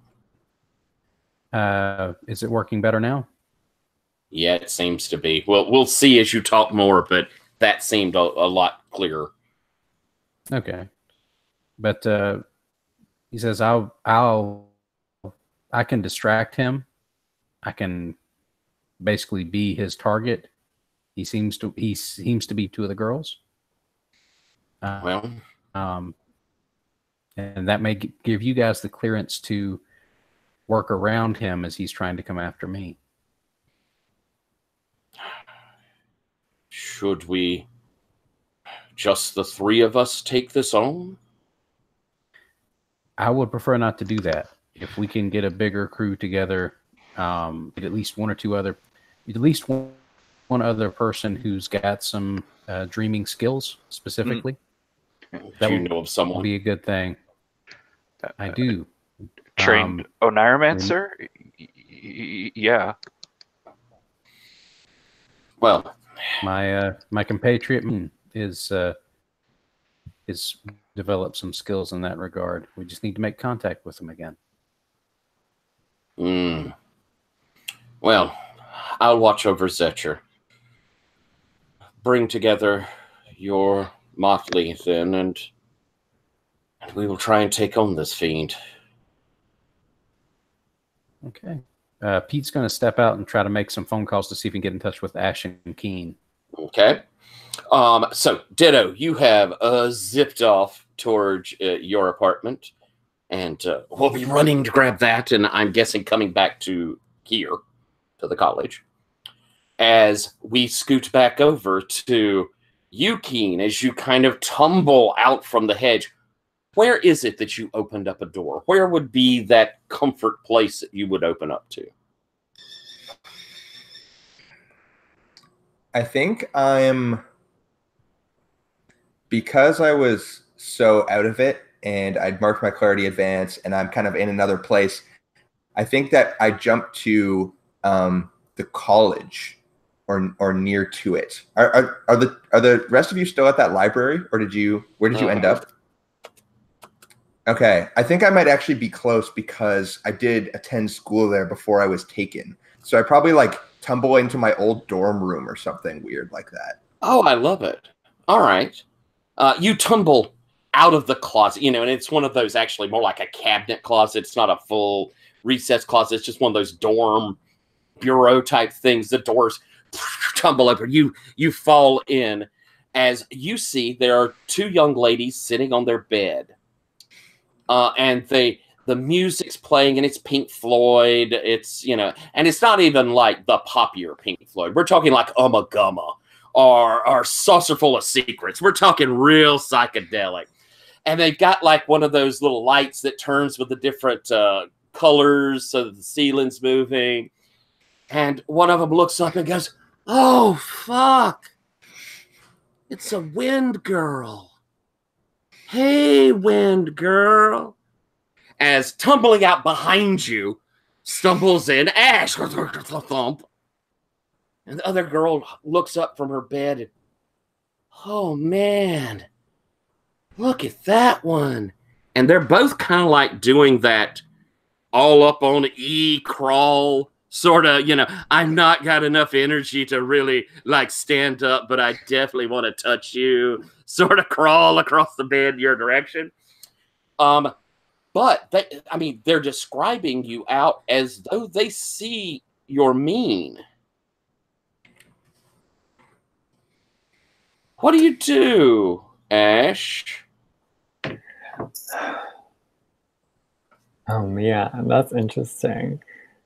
I guess I'm like probably trying to scramble up, but from what they're seeing, if they can see my mean, it's like this dorm room is getting covered by like black, inky, smeary fingerprints. Mm-hmm. Yeah, I think I'm just trying to scramble up. I'm like, Keen, where did you take us? Where are we? We're here in this space now to be guiding spirits. Oh, you're not talking. Okay, all right, okay. I was gonna like edge toward the door, maybe. As these girls kind of get closer, they'll like rub against you, like your legs and your knees, Keen. "Oh, wow. They said we'd see things. You're like a windy angel." And as you see, as you're looking around this room and these girls, you can see they have this brazier going. And there's this odd greenish smoke coming up out of it. And beside it, you see a little vial. And written down the side of it, just kind of, just like stuck on it like a sticker. It's, you see, hedge fruit. As this girl goes, "Oh my God, the fruit's awesome." As they're touching you. So is the fruit something I would know about? Obviously, this is something that Ash would know about, but I don't know if this is something I know exists yet.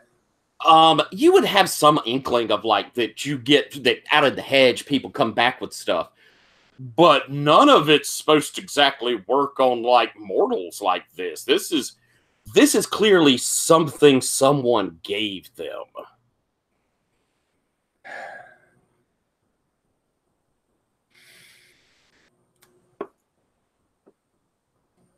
I think behind you, Ash is kind of opening the door back to the hall. Well, yeah, now I'm wondering if I noticed that or if I heard her say fruit. You would have heard that. Yeah. Well, then I think I definitely paused. Okay, I think what I say is the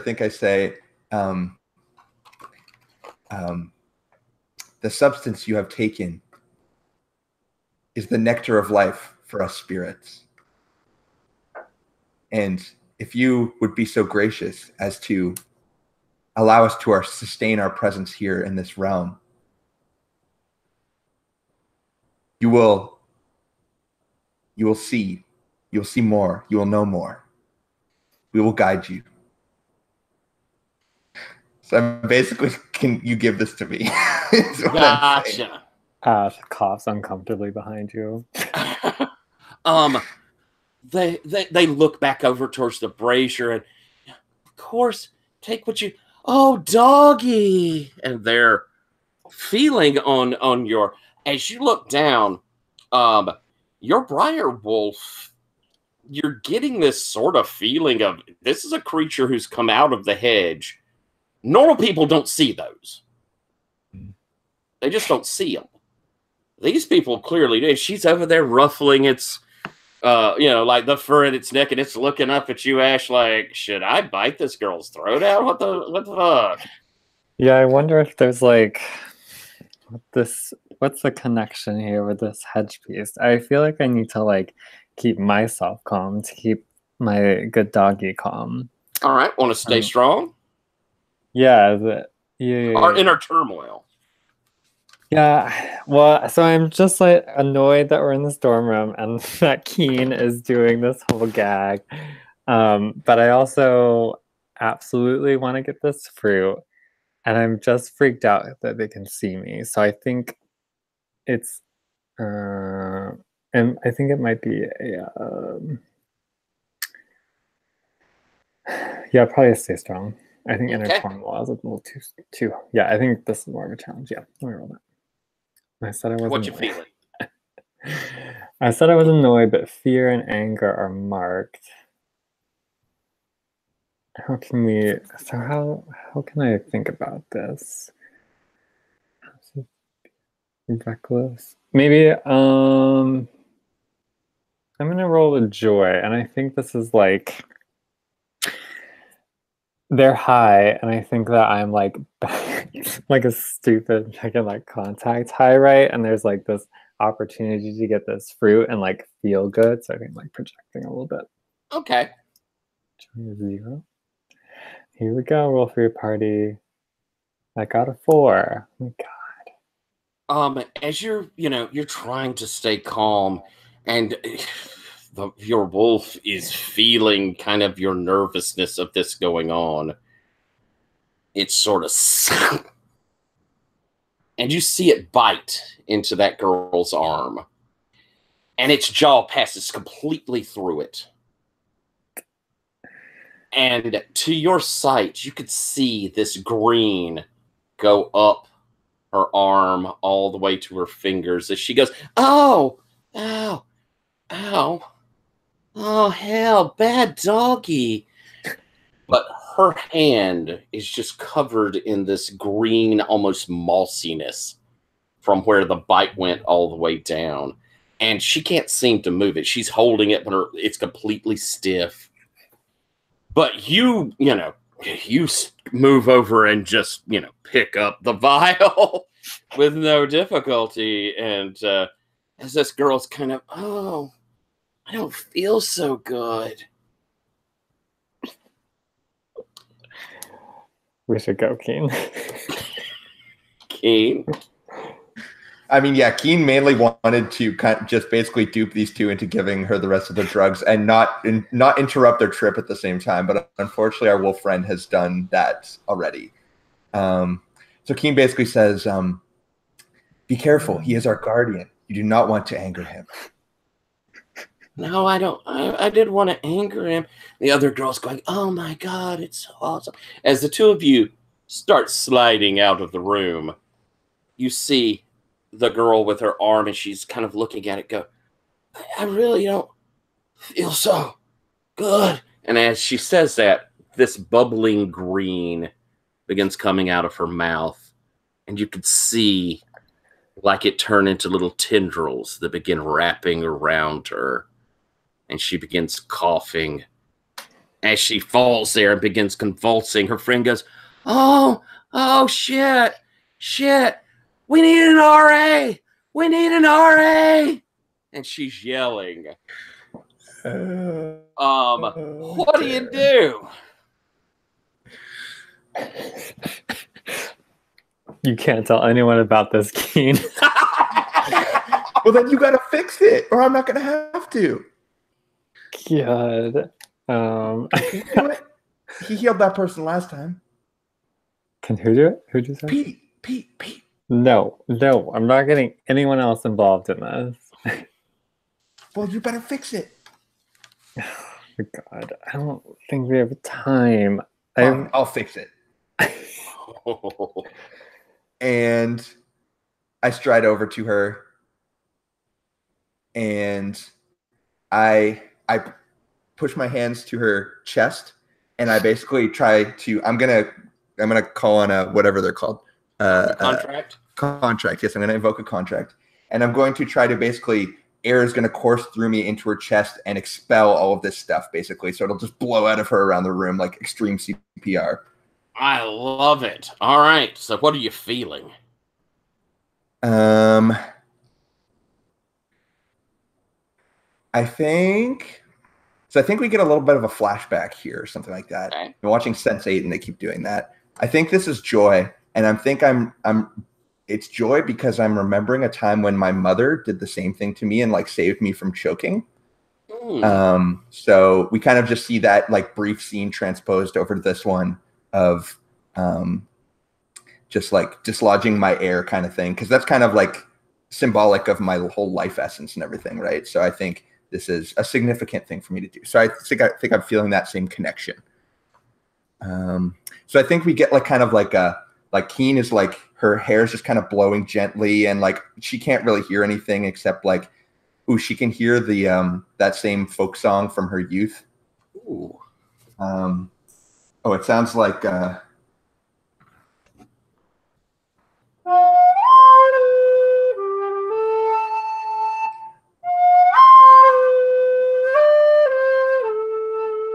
something like that. And awesome. And I think that just kind of is playing over and over again, and the wind is kind of blowing around the room, and it kind of goes like a little bit darker, like the effect is on the screen, sort of. And yeah, let's see if I can save this person's life. Yeah, let's see. Okay. So I'm calling on a greater power. I'm rolling with joy, which is a good one for me. Okay, good thing it's a good one because I rolled a 6 + 2. All right. I'm going to tell you a catch, but you're going to succeed, or you can mark a condition. I think I know the power. You're kind of calling to the air of life. You're calling to kind of the purity of air, right? Yeah, and I guess I'm taking hold of her sort of like life essence or whatever, or which is vulnerable or exposed. I guess I'll use that one as kind of the justification. But yeah, that's what I'm doing. All right. As you do this, and she sort of coughs, and there's this spray of that foam, and she calms, and you could see that arm which had been covered in that green. The green sort of retracts back down, but the arm is withered. I mean, she probably has lost use of her hand there, but. As you do this, the wind is calling to you, asking of you It agrees to do this, but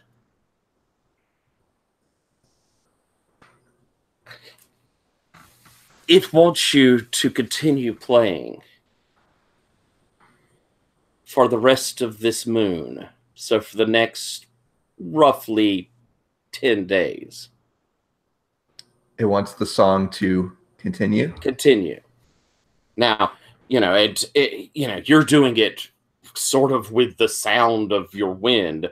You can keep it up, but it'll mean that you're always going to have this music playing around you if you follow the catch. Now, you could choose not to and mark a condition. In this case, your joy. Oh, my joy. Just a quick little flavor thing. I think what's happening is that I have my ears pierced a whole bunch. Like I have these little spacers all through my ears, and as the air blows through them, the different size holes, it makes like little whistly tones or something. Oh, how I love it. So I feel like I gotta just do it. It's pretty cool. I'm just like I'm a walking music box. And I want to save this person because Ash obviously doesn't care enough about individual life as I do. And I think I have a closer connection with mortals than Ash does because I'm a newer changeling. Amazing. All right. And so as you heal this person, Ash, back at the door, you can hear down the hallway a door open. What's wrong? What's wrong? And you see a fairly plump young lady coming out, and she's in her, like, she's got the footy pajamas, and you can see she was, ready for bed. But she definitely looks like the responsible girl. She's got her, she's got a face on her that's going, oh, should I call the security? What's wrong? She's, very I'm in charge here kind of look to her. And she's looked down there, and she sees you, Ash. She sure does. Oh my god. It's okay, she's just drunk. Something. I think I don't look like a student though. I'm just like full body tattooed 40-year-old 40-something. Yeah. God, what am I doing? Okay, wait, I got it.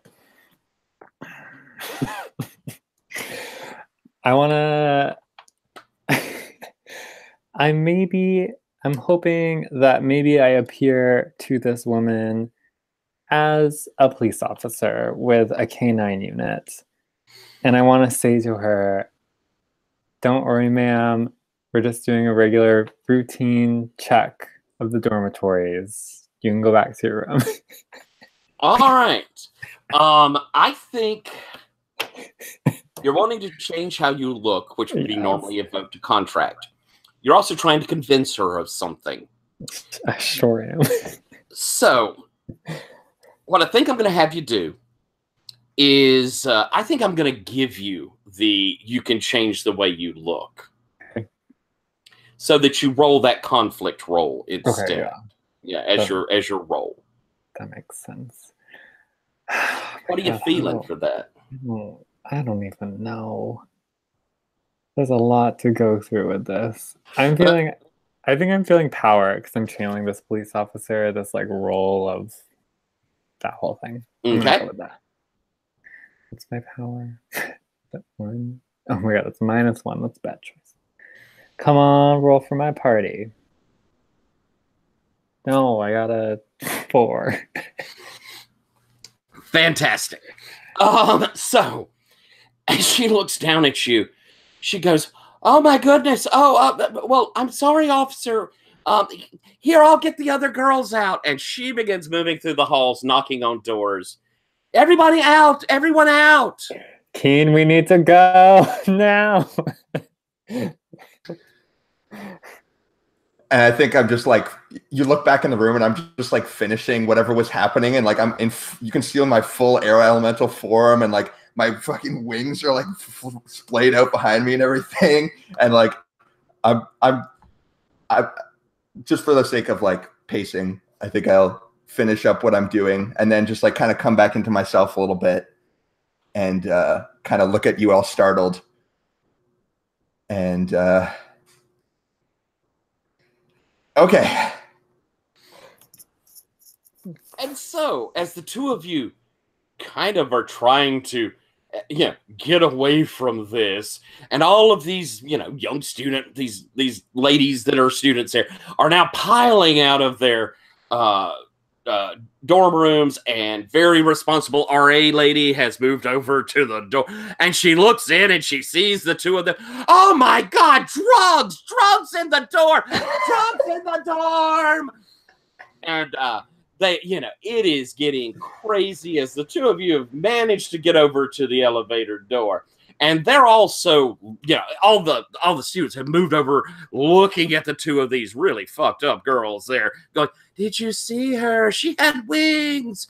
The door to the elevator opens just as your phone rings,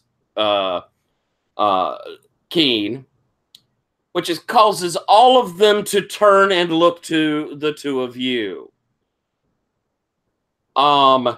So the hard move is that RA is going to start walking over there towards y'all.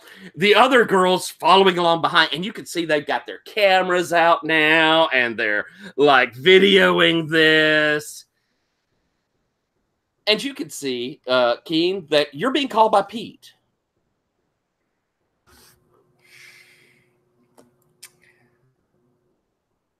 Well, I think that I will.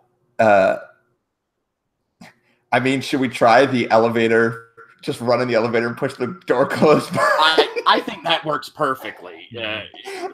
I think for the sake of you rush back there. The others are kind of, hey, Mr. Officer, as they come up. The doors close as it moves down. But depending on how those cameras work, we at the very least have you on video now, Keen. Well, it's not my fault.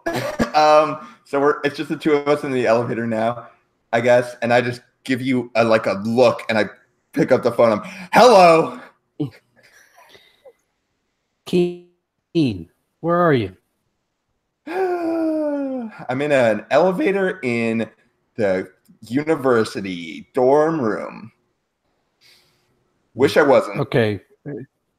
Me too. Ignore the obvious question right now, because because Ditto and I are actually at the library on campus, along with Zetcher, and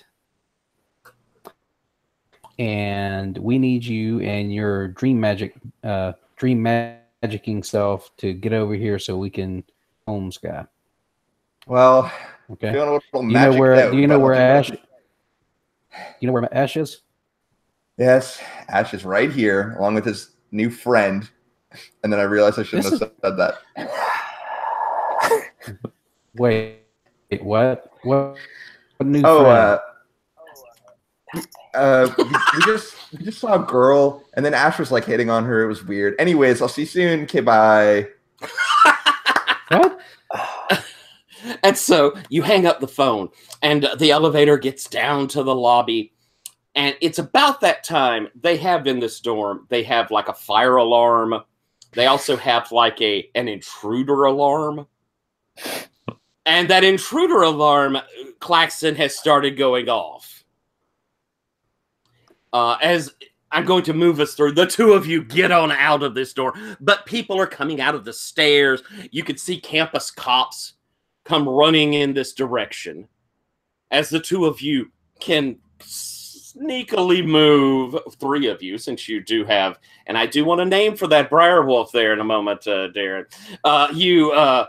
As you make your way to the library, as you get to the library, and it's, mid to late afternoon, since this is going on back at this dorm, as you get to the library, you can hear on one of the security guys at the library, his walkie-talkie, as it comes on. We're on the lookout for someone impersonating a police officer and an attractive, very pale young lady, looks to be mid-20s. We think they're drug dealers. We've got two that have maybe OD'd here. And the guy goes, drug dealers, it isn't. It's the fruit. It's another set of kids They're on the fruit. And this guy goes, oh, he hadn't quite seen you yet.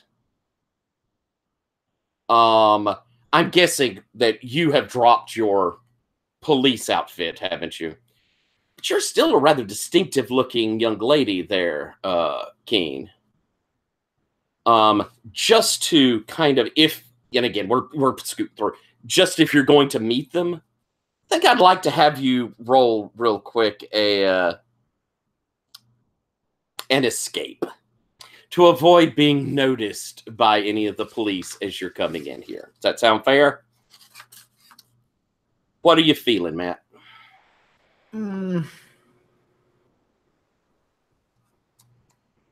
I'm feeling, I think probably just fear. Makes sense. I probably had some bad encounters with campus cops while I was really high on drugs before, so. All right, roll it out. It's a 7. All right, so you're going to get to choose one. Great. Suffer harm during your escape, end up in another dangerous situation, you leave something important behind, you owe someone a debt, or you give in to your base nature and mark clarity. Let's do the last one. Oh, that clarity burn. Oh, how I love it. Yeah, I think at some point I kind of like have to meld into the air a little bit to kind of give past that, but I'm really like drawing on my inner changeling self. Love it. And so as you kind of diffuse to move through here, avoiding being seen, and, you know, the music still playing around you as you go, it does sort of, you know, it takes you away from that humanness of yourself. You are the other as you move through. But you do get to this reading nook. I'm going to have us all get there together. So everyone is there with Zetcher and with Legion's Lost. Zetcher looking like, I'll do whatever. And Legion's is clearly keeping an eye out. And you can kind of get this feeling he's doing it not just like the physically watching things. You could see that roiling cloud above him is diffused across the room, like he's guarding this room with his presence. So I'm going to give you guys a minute or two here to kind of trade information and come up with a plan. And while you do that, if y'all don't mind, I'm going to take 1 minute. I'll be able to hear you. I absolutely must take a bio break. If anyone else needs to, feel free. But I'll be gone maybe a minute and a half. I also kind of got to go at some point before we finish. We just take a break now. Well, I'll be like, we don't probably need to do a whole break, but I'll be back in like 30 seconds. Go for it. I don't know. I don't have any good information. You tell him, Ash.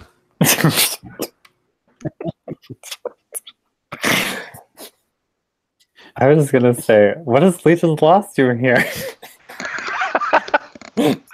You know, we're just hanging out because we're colleagues and friends, and we work together a lot. It's cool. Everything's cool. Together. Since when, Ditto? Shut up! Don't mess this up. That's what happened. Nothing. It's fine. Everything's good. Look, I have this plant. It's been a very stressful day. I know, right? You may notice I have a hedge beast with me. I wasn't gonna. It's it's your own personal. I wasn't gonna intrude or say anything. But yeah, there is a spiky. Well, why is there a creepy hedge wolf when you're around? I have a plan. Sorry about that. It's okay. Well, hey, a plan is good. We have been lacking plan. So if you got one, share. Let's. Okay. Well, first, I need Zatch and Legion's Lost to leave the room. He will. Do you say that where he can hear it, or? Yeah, I hope so. I need Zatch and Legion's Lost to leave the room. He looks over at you, Ditto, and I will be close by. I would not wish to intrude. Thank you. Motley business. It'll just be a minute, 5. Just thank you. He kind of looks around the space. He says, would you perhaps rather I keep an eye on him and you go elsewhere? Pointing at yeah, the whole hiding protection. We should. We'll just go down. There's a reading nook down, 3rd floor. We'll just right back. Right back. All right, y'all dip out as he's watching Setcher. Okay. I have a plan to kill Holmes. With a wolf. Oh. Is that your? I like this plan. Let's talk about how we do it. We're gonna have to go into the dream. What is that? What is that weird music?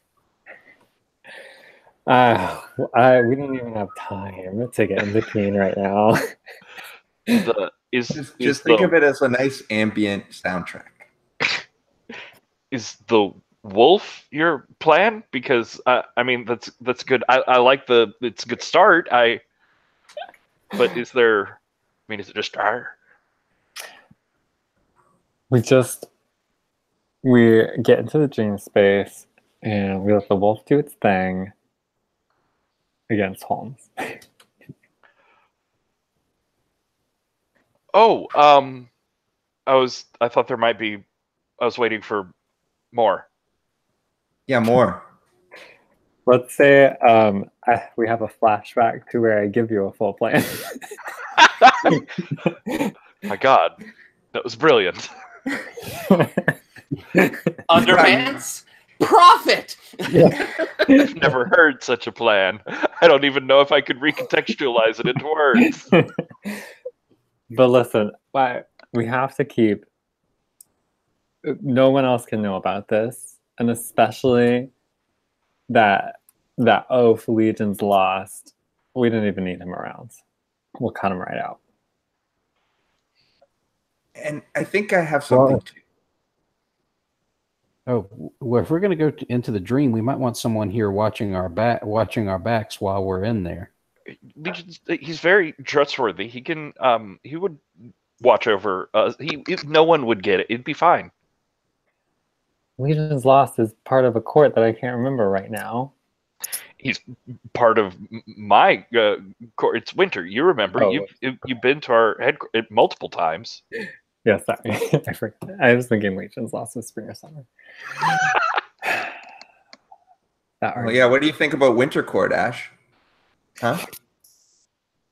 Winter Court knows how to stay out of business that's not theirs, Keen. I think Winter Court is in the business of doing business. Yep.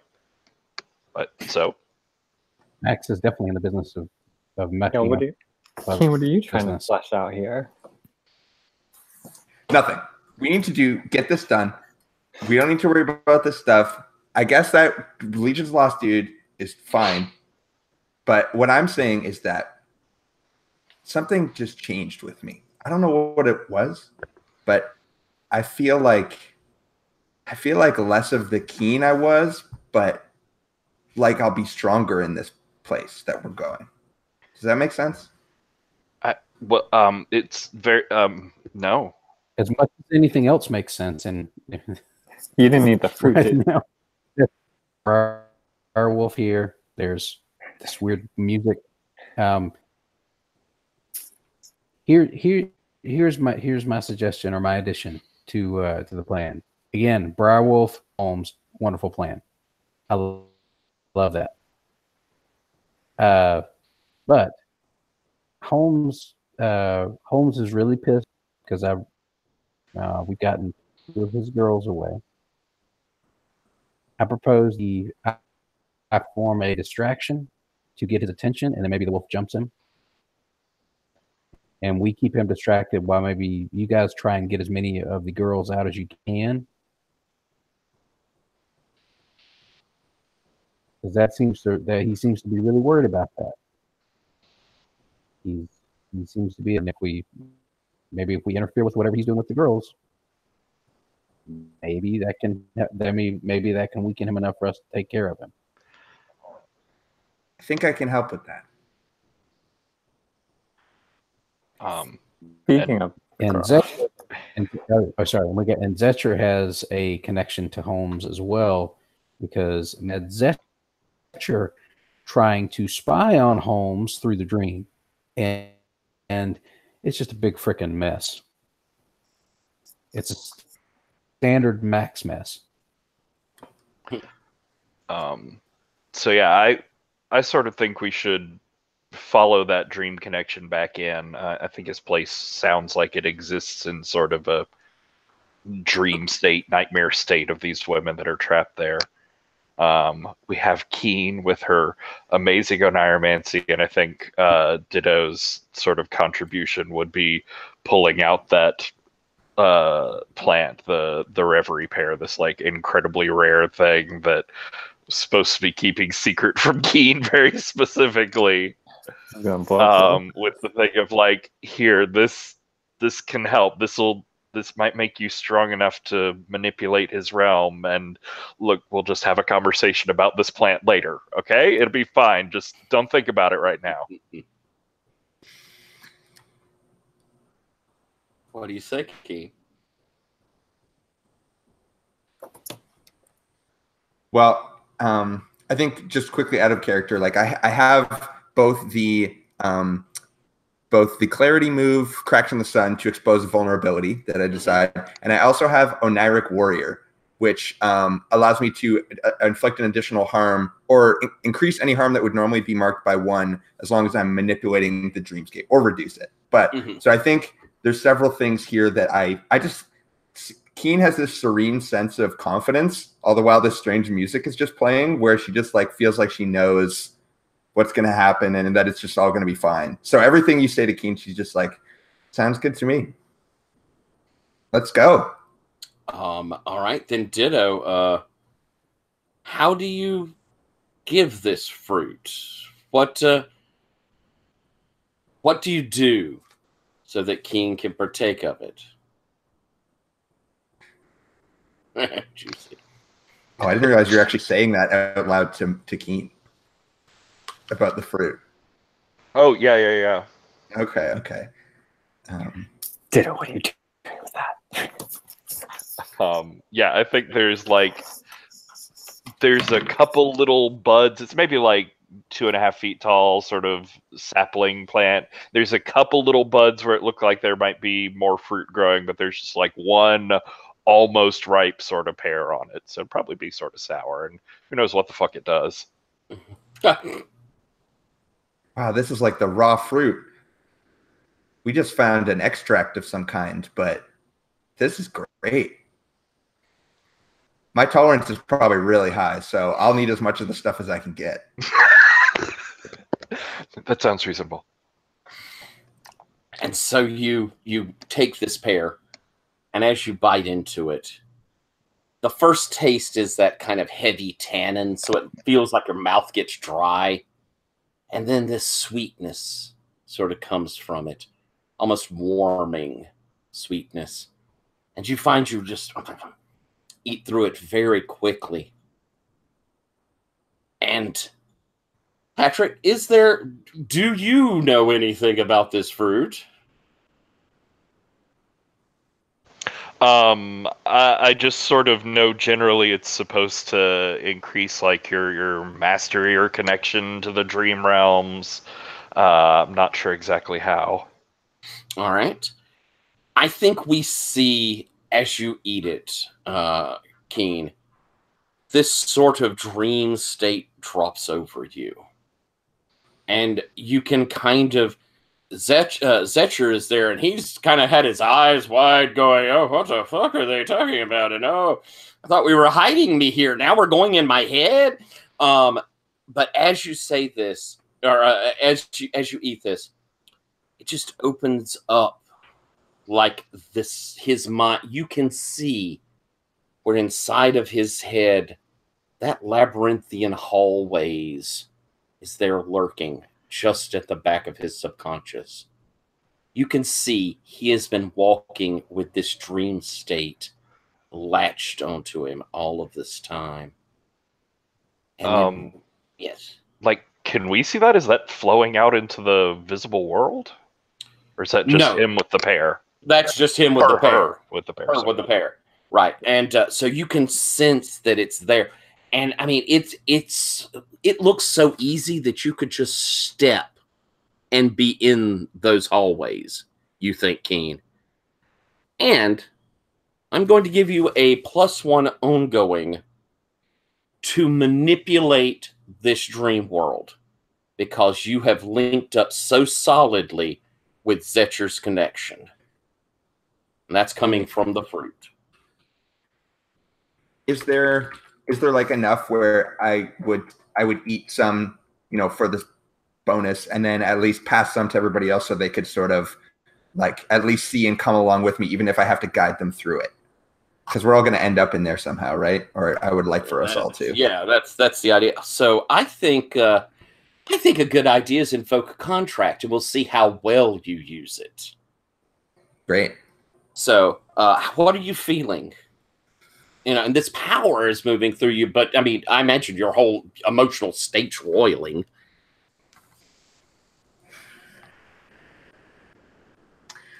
I think so, but I also wonder if this is like a calm thing, because I've been feeling this whole serenity the whole time, and this is almost like a strange state that I'd be feeling in kind of links me to my durance or something like that. I love it. So I do have a -1 in calm, but I feel like this could be an interesting outcome. I do too.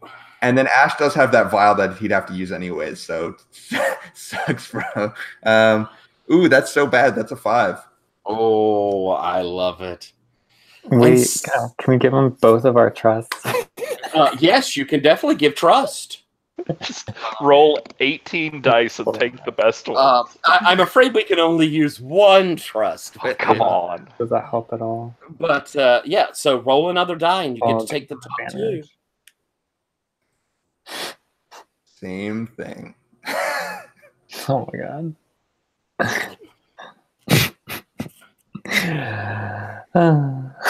So much for trusting you. All right. So as you open it up, and you know, it sounds like your motley mates, you know, they knew what was going on. The idea is we're going in there to fight. So as you step through, you reach out to bring them with you. And you could feel the ties as you pull to bring them. And they come. Each of you feels this ripping as you are drawn into this dream.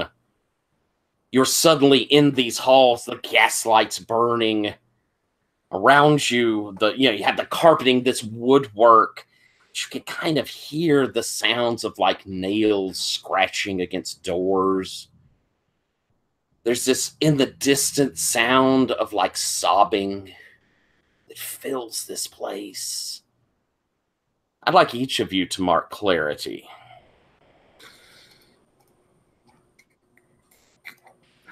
As this place, and it's, you know, the hallways have that weird skew where they're not quite straight up. The way the gaslights dance, shadows seem to play at the corners. And Zetcher is there. He's looking around. Oh, fuck. Oh, fuck, we're back here. The wolf looks completely calm as it looks up towards you, Ash. It kind of gives a wolfy smile. And you, I'm guessing, feeling that connection, reach down and say, "It's okay," or whatever. What is the name of that wolf? The name of this wolf. Oh, wait, I was on a hunt for something. Hold on. Let me do one really quick search. I'm gonna do the Come on, internet. Click.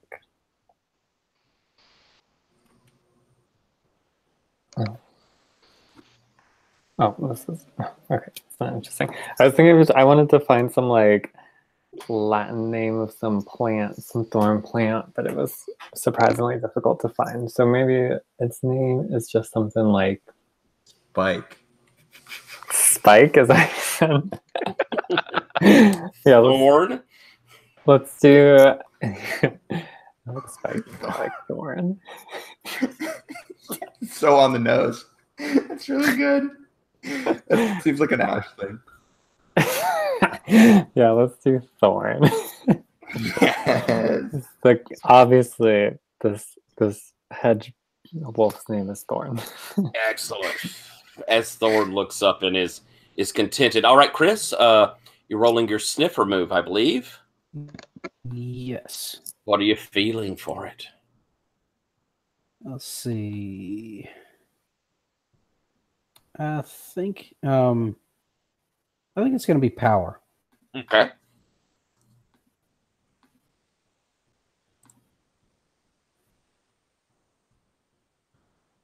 So let me see what my choices are out of that list. It looks like on a 10 plus, I hold 3. While you're there, ask any of the following questions one for one. What's my best way in or out? Or what here is not what they seem. What happened here recently? Okay. I think one of my questions is going to be, what here is the greatest danger to me in the area where I'm at?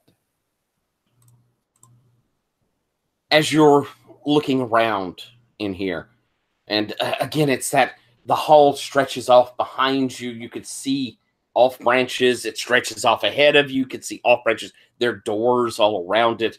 The light has all these shadows. But as you look down, you could see from one of the cross hallways a shadow moving out. You could definitely see that bowler hat as the shadow is creeping across, as though someone is coming down that hallway towards you.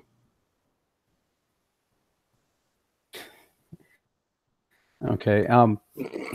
And are we together or are we separated? All of you are together. Y'all are kind of huddled Okay. there with Zetcher kind of in the middle going, oh, fuck, oh, fuck. All right.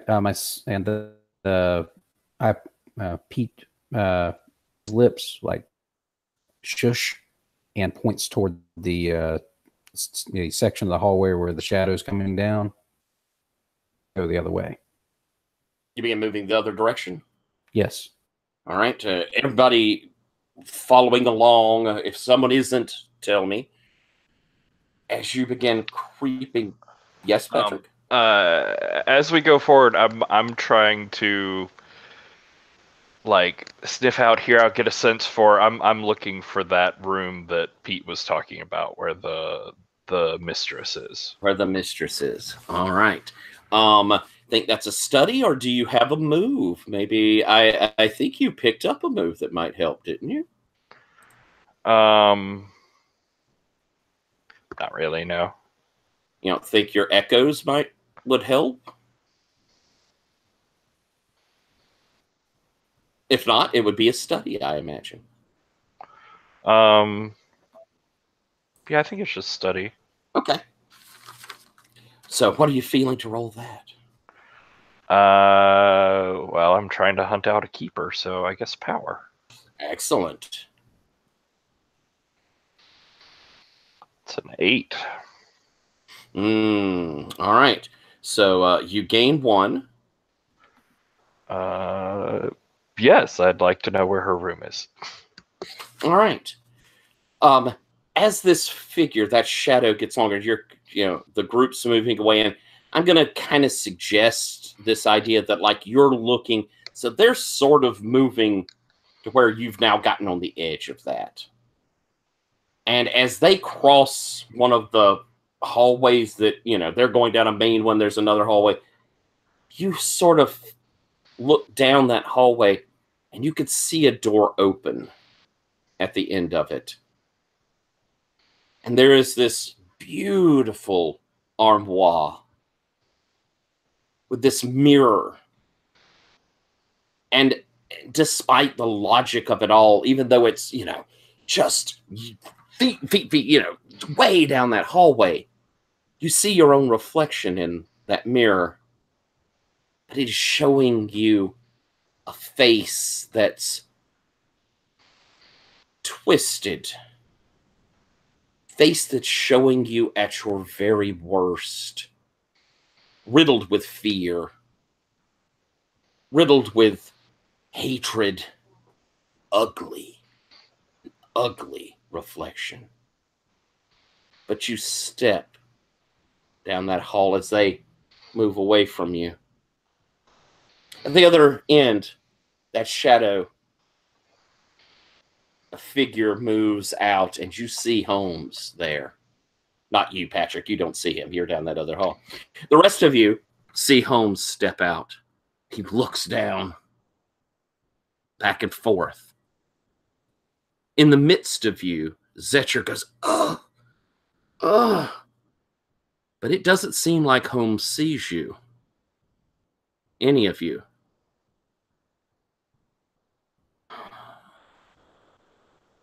I know you're here. Come here. Come here. I have a lovely room for let. Very reasonable rates. Where are you? I think Pete is going to motion to Ash and point to the wolf from the group and like stalk toward Mr. Boiler Hat down there. He will have centered back the sound, you know, of those scratching nails, those muffled sobs, but a music has carried over. And so he's looked down to where you are as Pete, you step away from this group. Oh, you've come back. I think this time you're going to stay. As he sees you, Pete. Ash, does your wolf follow Pete? Do you send him to help? Or do you say, fuck that guy? No, I think the wolf goes. That's our plan, right? We're gonna distract him, try and take him down as all the ladies are freaked.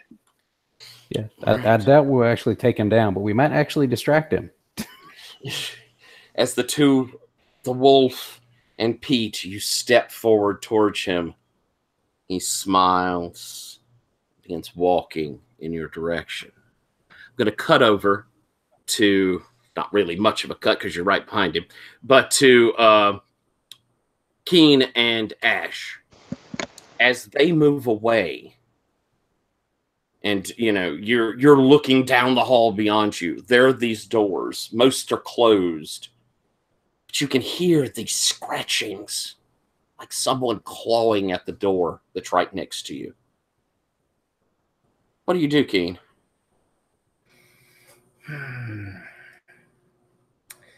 Keen, I think, is very focused on the goal here of Holmes. She's very conscious of, you know, where they are and what's happening around them. But I think that she wants to at first probably use the cracks in the sun move to kind of declare the vulnerability to Holmes so that we can use it against him throughout this whole thing. Okay. And if it's all right, I'd like to declare that the reason why he's, or at least what part of the reason why he's been doing this for his whole life and he's become who he is because he was in love with his keeper who he could not have. So because he couldn't have her, he's been taking and keeping as many, you know, women as he could find, trying to, you know, fulfill what he wanted but could never have before. Absolutely. And I think what I'd like to do with that is he's hearing he starts to hear the music a little bit as he's kind of walking down the hallway, and I think I'd like to have kind of whispers go by his ears and say things like, you know, you could never have her, and like, it was foolish to try, and just things like that. Just really kind of like trying to get to him. She will never love you. Yeah, and not vindictive, but like it just never could have happened. Like it was foolish to try. Like, you know, and just she doesn't want to be as cruel as he is, but she wants to lay it out like who he has become and that he's basically a monster at this point. Excellent. All right, so you're using that move, which is going to give a +1 to those working to use that vulnerability. Yeah, I mean, the move actually says if you conflict with them using that source, they mark 2 harm instead of 1, and it does say I have to touch them. So I don't know how much complicated that gets. I'm happy to sort of like move with my mien through the hall and actually be the wind that sort of whispers that through him, and kind of like touch him on the side of his face as I walk by, if he can't see me. But if he can, I think I'm all for you doing that. And that's going to put you, if we talk about kind of like theaters we're involved in, that's going to put you with Pete and the Wolf. Peter and the Wolf, oh, how cute. And in that you're involved with what they're doing with Holmes. You will be present in that theater.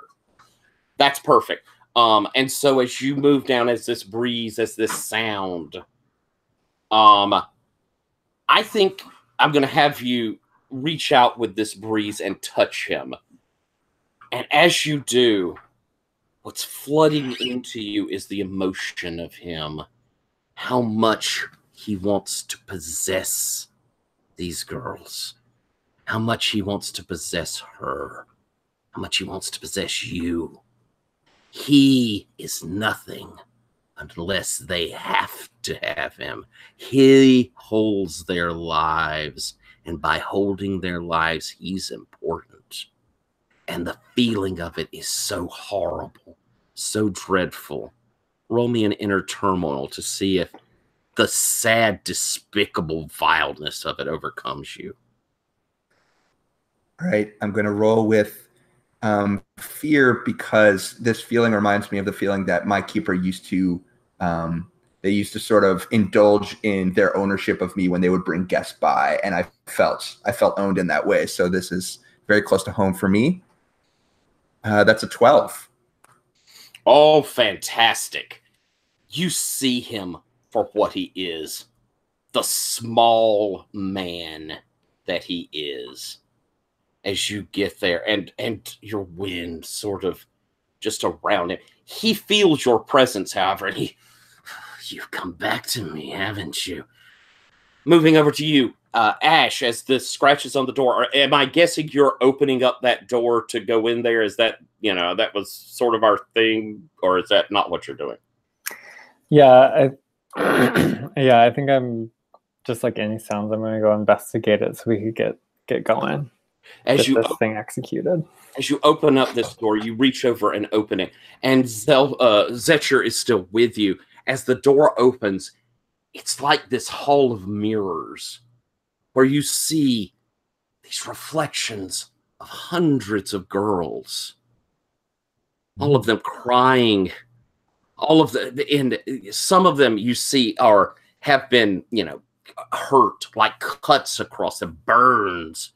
All of them are in this immense despair, and all of these reflections.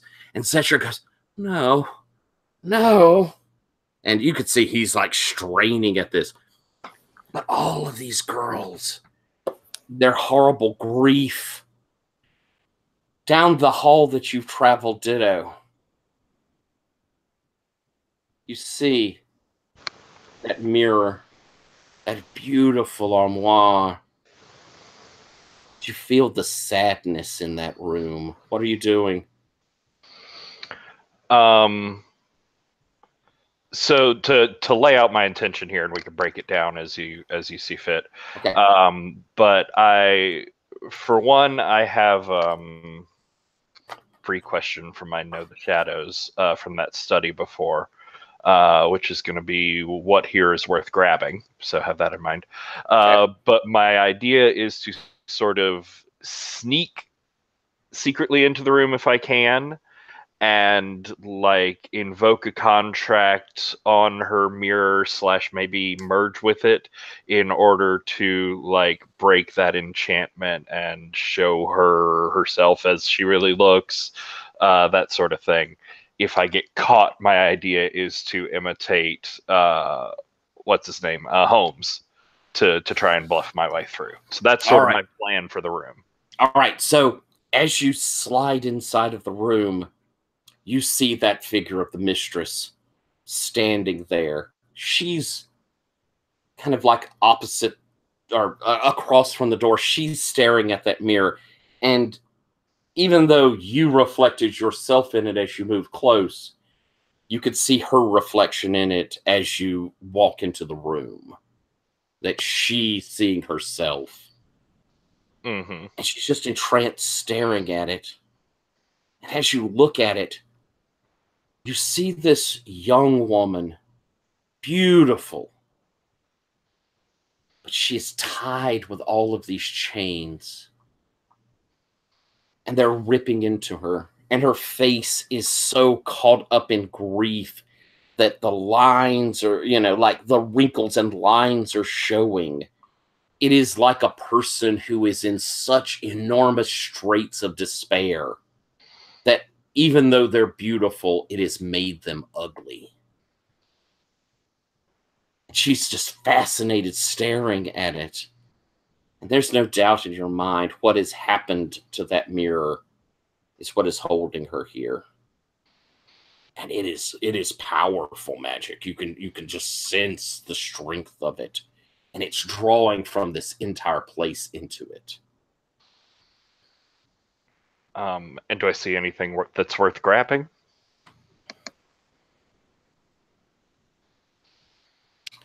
You can see that on that armoire, there is a beautiful golden crusted design on it, hand mirror. But it's face down. Okay. Back up at the I'm gonna go, I think, to you real quick, Ash, because I think that this will be our nice snowball move into what are you doing as you see these things? So like I say, Zetcher is just overwhelmed by it.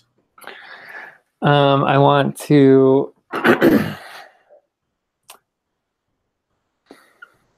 okay, what I want to do is I want to tattoo a mirror so it reflects onto all the other mirrors and images of these people. Something to like calm them or empower them or like give them the like physicality or whatever to leave the mirror. Oh, I love it. Dream, the room, yeah. All right, that sounds like you're invoking a contract. It's invoking a contract or just my like starting move. Let me look at just to check and see. I know. I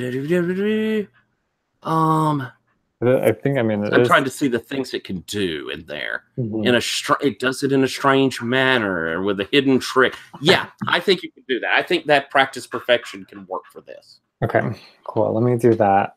What am I feeling? I'm gonna go with calm because I want to have one successful roll, and also I'm tattooing. So. All right. Okay. Roll it up. I got a 7, barely. Okay, so with a 7, that gives you, is it 1?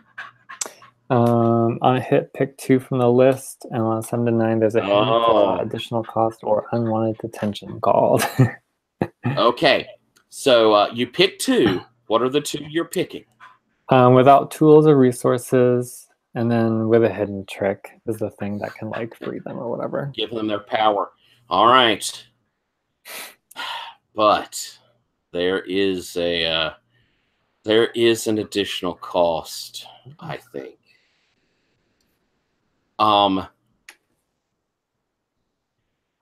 You're giving them this power to rise up against him. You're going to have to give something from yourself. what was it in your durance? What was it that made you feel so completely powerless? And now is going to be in your mind, lurking there always, because you're handing them your wall that has protected you since you got away.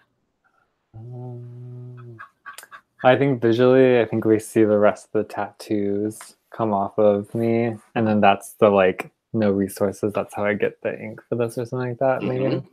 I think what it is that in my durance, as I was like recording, going through all these things, the the like immensity and amount of lies that I had to believe just to like get through and do my job was probably the like overwhelming and soul crushing part of it.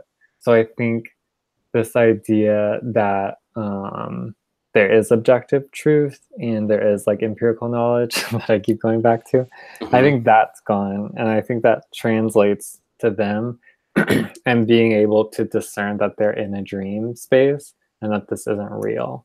So like if it were plausible for them to just wake up and be out of this nightmare, essentially, now they can do it. But now I have the life of reality now where things are not true all the time. I love that. Oh my God, that was so beautiful. Okay, so back up the hall. Holmes is stalking towards you, Pete. You can't save them. There's nothing here but your death. What do you do, Pete? I think Pete opens his hands as he's walking toward him, and he says, well, I think I'm here for you. I think what we're going to find here is it's not your death. It's probably going to be something a lot worse for you. And then Pete springs at him, and I want to invoke a contract. All right. Pete turned into a giant fucking hyena. Like I'm calling it the contract of the hidden beast, and just start ripping and trying to at least. I love it. And let's see. You're getting the +1 from where Keen has touched this vulnerability. And if you want Ash, actually, you're doing other things. How about this? How about Keen? Would you like to support this action? Well, so as far as I know, the move gives him an additional harm in doing this. And I would also like to use my move Oniric Warrior, which increases any harm that would be marked by 1 as long as it's fictionally appropriate when I manipulate the dreamscape or the area around him. So I've already implanted the seed of doubt within him, this vulnerability that hopefully is setting him off, like he's hearing the whispers in his head. And then I don't know exactly what's happening with Ditto in the other room, but if there's some way that I could let him know, like hear her voice, the mistress's voice, or somehow know that that spell is broken to throw him off, to let Pete really like strike true on this, or, you know, some kind of dream attack. Alternatively, I could, what were you going to say, Tyler? No, go ahead. I was saying, oh, that sounds awesome. What were you going to say though? Cool. Alternatively, I could sort of like close all the doors and like seal off his access to the girls so that he feels totally alone in this hallway, and, you know, without any of his possessions or his trinkets. I don't know which one of those. With both of those, what you think? What you like? There is. I feel the mistress is more kind of potent as far as story stuff goes. Like the fact that that would really just break him down and allow Pete to kind of just get to the core of who he is without his shield up, you know? So what exactly is happening with Ditto in the other room? Have you interacted with the strange mirror magic yet? Not yet. Okay, then maybe I should just go with the doors and the kind of making him totally alone in this hallway. I think that's works better for the circumstance. All right, then. I think I'm going to have you then in that case. Let's roll that support. Cool. Pete, how did you do rolling your invoke a contract, because that support he's doing is going to be when you get into conflict. Okay, all right. Let me go ahead and roll the conflict yet or not. Okay. No, don't roll the conflict. Roll the invoke a contract. Okay. I think Pete's rolling with anger here, obviously, because he's pissed. That is a 12. Plus 1 on 10. All right. So invoking this contract, you're trying to take advantage against your target in this scene, right? Right. And he is, I rolled a 10 plus, so I named the catch. I think the catch is Pete has to. He really hates to do this, but destroy his suit. Oh, it's gonna get messed up. Oh, I love it. His beautiful white suit is gonna Hulk out in shredded. Yeah, that's basically what's happening. He just like tears it apart as he full beast form. And let's see. And he's basically going to take advantage on this thing. Okay. So how did you do it? I'm going to roll. Did you want me to do the support, Chris, or did you have something else before that? I know the support. Great. So I'm going to roll with fear. I think in kind of the spirit of just like being scared and doing it anyways. Like that's always. I just like that idea of being able to live with it and be comfortable with it, but still having that music playing and still being connected to that other side of me, sort of. So I'm going to roll. That is a 9. So on a 7 to 9, I share in any consequences, right? So I think what happens in the support is basically my mean totally takes over. I kind of grow. I'm like 7 feet tall now. I have all these kind of like wisps coming off of me. It's a very ethereal sort of thing. Oh, there's a picture here that I had before. It's like the pensieve in Harry Potter with those little wispy memory strands coming everywhere. Basically, I'm entirely like made of that. And I think I just kind of like pull my arms together, and a gust just slams all the doors one by one. Boom, boom, boom, boom, boom. And I think I start blowing off the like wallpaper, and I'm basically making this place like less his, you know? I'm taking away his identity that's within this place and making it just a plain hallway that Pete is just going to mess him up in, basically. Love it. And so I'm going to take your support, if you don't mind me doing it this way. I'm going to, since you've described it as him cut off from his power source, it means rather than giving advantage or adding to the trust pool, it means that his defenses, because he has considerable defenses, you've cut those off. That sound fair? Yeah, definitely. That was sort of the Onaric Warrior too, in that it would be an additional harm on top of that. Right. So with my 2 moves, it's hopefully 2 extra harm that Pete's going to be doing. But yeah, basically the defenses thing. Right. So Pete, you're rolling conflict. You have advantage off of your invoked contract. I'm going to give you a +1 forward because you got the wolf there as well. And you're going to be doing an ass load of damage because of all this stuff in there. I want you to roll it. Don't tell me yet, because I want to go to you, Ditto. What are you doing inside of the room? I am trying to get up to the mirror unseen and invoke a contract on it. And hopefully I might also get that hand mirror, but trying to break the spell on the big mirror is the main thrust. Okay. As you move up, so let's invoke that contract, and you feel like that hand mirror, it's not like this spell is on it. It may be more of an ally to you than a bad thing. Okay, yeah, yeah. Like it might show a true reflection where this big armor mirror is showing this false one. Gotcha. I mean, this is mirrors and a keeper. It's got to be power. There you go.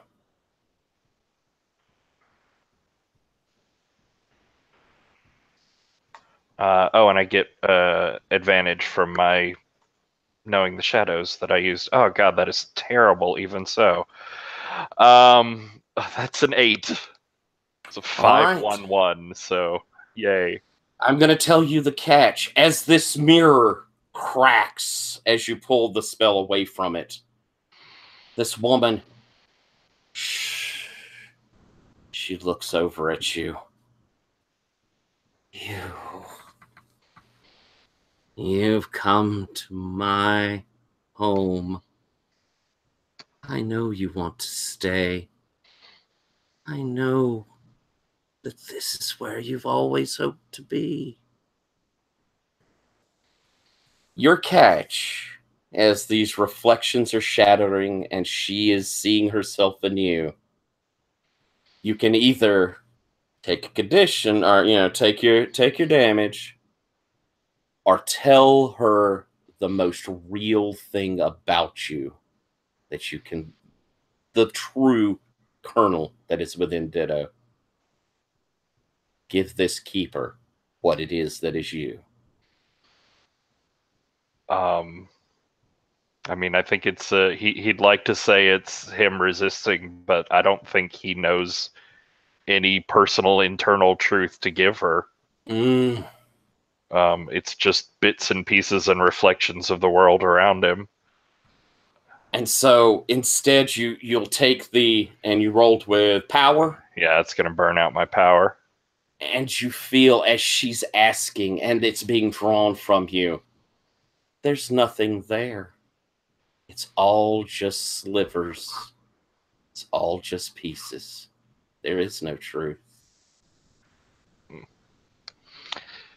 And I think unless she's holding me like Ditto's gonna run, and I think it's like extra painful because I was hoping I would get the 10+ on it and I could choose an extra choice off the contract to grab that hand mirror and take it with me.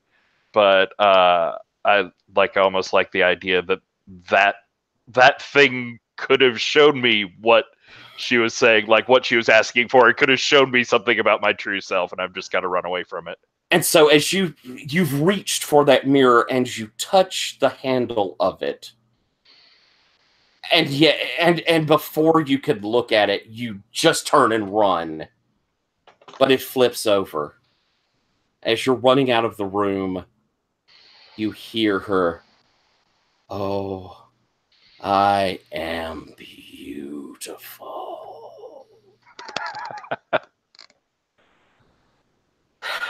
Ash, you have given of yourself, and from these mirrors that begin shattering, these girls step out. They look frightened, but they're like bringing their courage together. What do you say to them? God, what does a bitter middle-aged man say to a room full of women? Terrified women. Terrified women.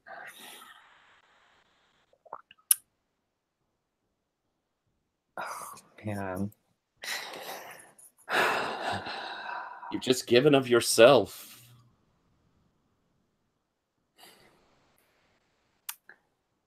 I think he says something like, I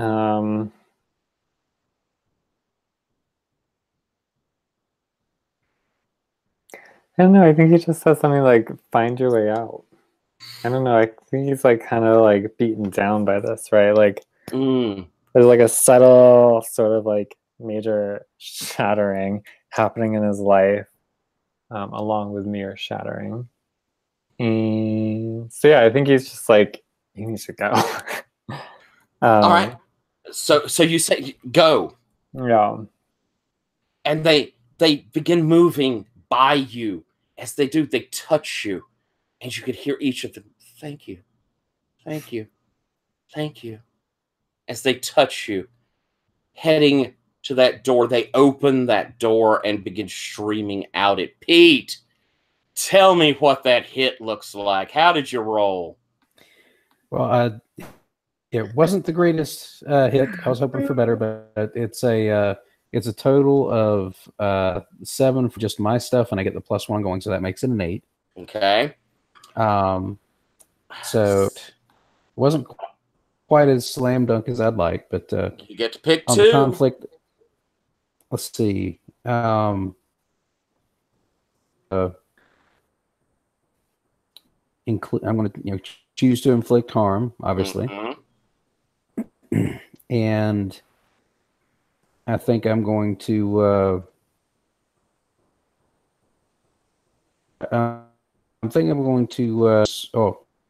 we already got a weakness exposed. I'm going to create an opportunity for another of my allies. So and they go rolling, and he probably takes a hit or two himself, but he's basically got this guy wrapped up. As you launch onto him and you rip into him, he howls back, and his face, that calm, almost dapper look, just drops. You could see the hate, but under that is the fear, the realization that he's so small. All of the things he thought were his possessions are no longer there. And he actually, with his just human-looking teeth, bites at you. But he grows into, we have him as that Minotaur look. It grows as he bites you into that Minotaur. And he bites into your chest, taking away, I believe you had anger you were using? Mm-hmm. Yes. He's going to do a condition to your anger as he bites into your chest, and it sears. You feel his hatred as he bites you. But, I mean, he's been bloodied. Around him, the music of the winds is spreading, and he seems like he's trying to draw something into him as from down the hall behind you begin streaming these hundreds of girls. As they walk closer to him and you're nothing. You're nothing. You're nothing. As they touch him, and each little touch, he screams. Keen, you feel like this may be your opportunity to bring them out. In this dream, bring them from this place. How about a stand strong? That sounds good to me. I think that part of this is I do have the ability Dream Banisher, so I can forcefully eject. And I was thinking that I could, eject all these girls from this place, but I could also, I know that he's been inextricably tied to this place, and this has sort of become part of his identity. And if we could sort of banish him from this place, removing his power over it and its power in itself, then they would just be free to leave on their own. Oh, I love it. Cool. What are you feeling? Is it a roll? Yeah, I think it's Dream Banisher, and I think that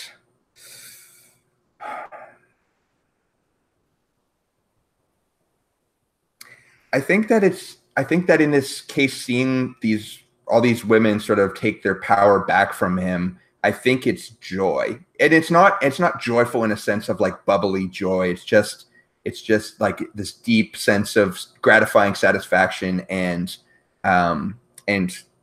sort of communing with them, almost like sharing in that moment, because she's felt it herself before.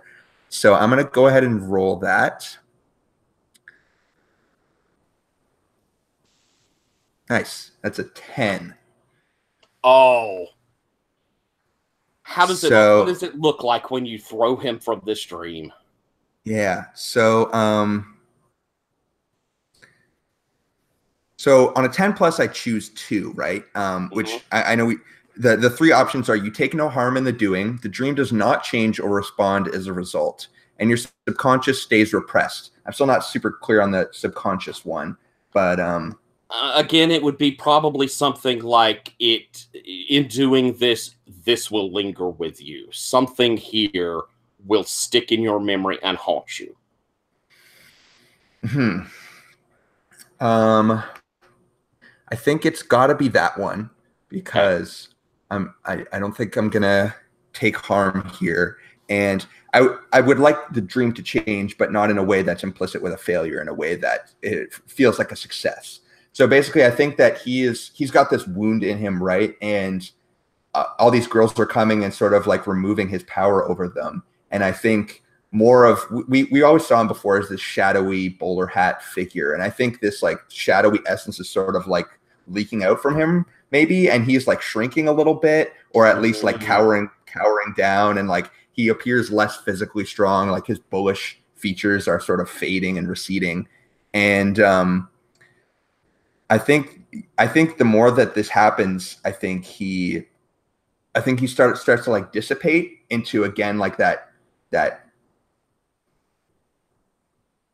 it's almost like I want it to be in a way that Keen could sort of have control over him. So it's like he's sort of his essence is coming out from within him until his body is basically nothing anymore, or just kind of like crumbles into dust. And his sort of ethereal form, she just like summons up this gust and just like blows him and out of the window or whatever, and he's gone from the hallway. Oh, I love it. All right. And this window shatters. Around the corner, ditto, you come and you see this. Pete, you're standing there as he's just cast to the winds. These women, as they're moving through at the end of the hallway, it's like it opens up, and you could see beyond. There is that parking lot outside of the clinic. And they begin moving through it. Out back at the door where you are, Ash, I'm going to, if you don't mind, have you kind of come around that door as you can see them leaving. And you can hear, as he's been cast out, this wail of someone realizing how pitiful and small they are as he is cast across the darkness of the hedge. And from behind Ditto, that woman in white steps. And the hall has been changing behind her and now stretches out and across towards you all. And it's becoming beautiful. It's white with gold trim. It looks very much like a French Louis the 14th version of a birdcage sort of thing.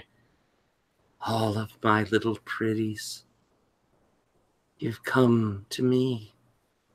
Sing in my cage, little birds.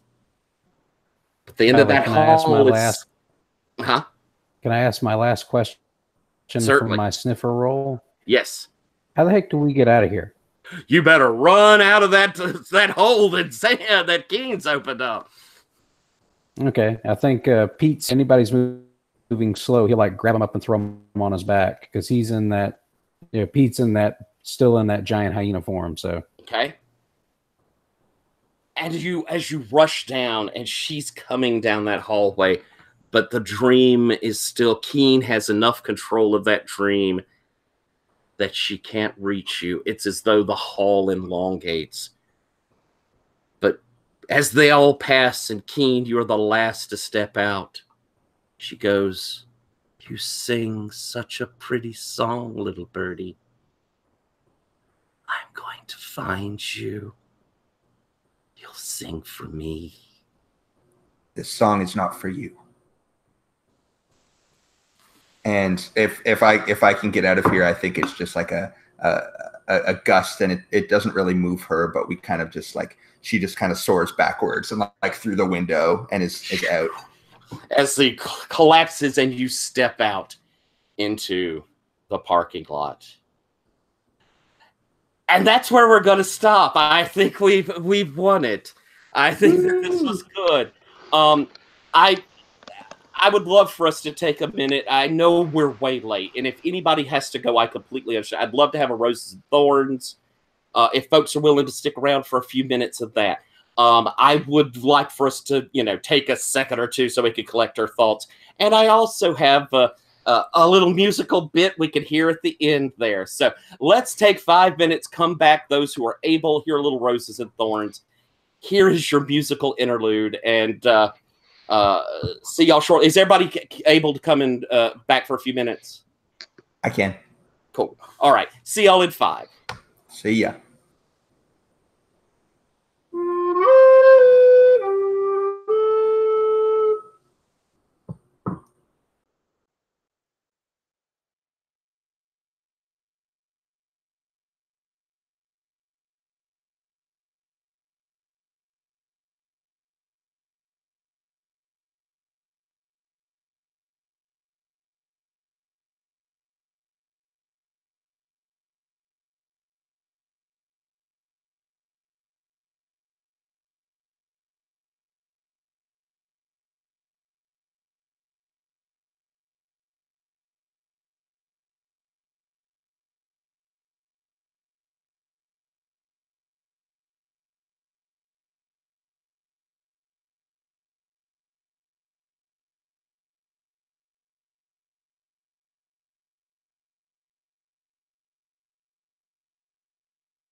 Well, I hope that wasn't too terribly cheesy.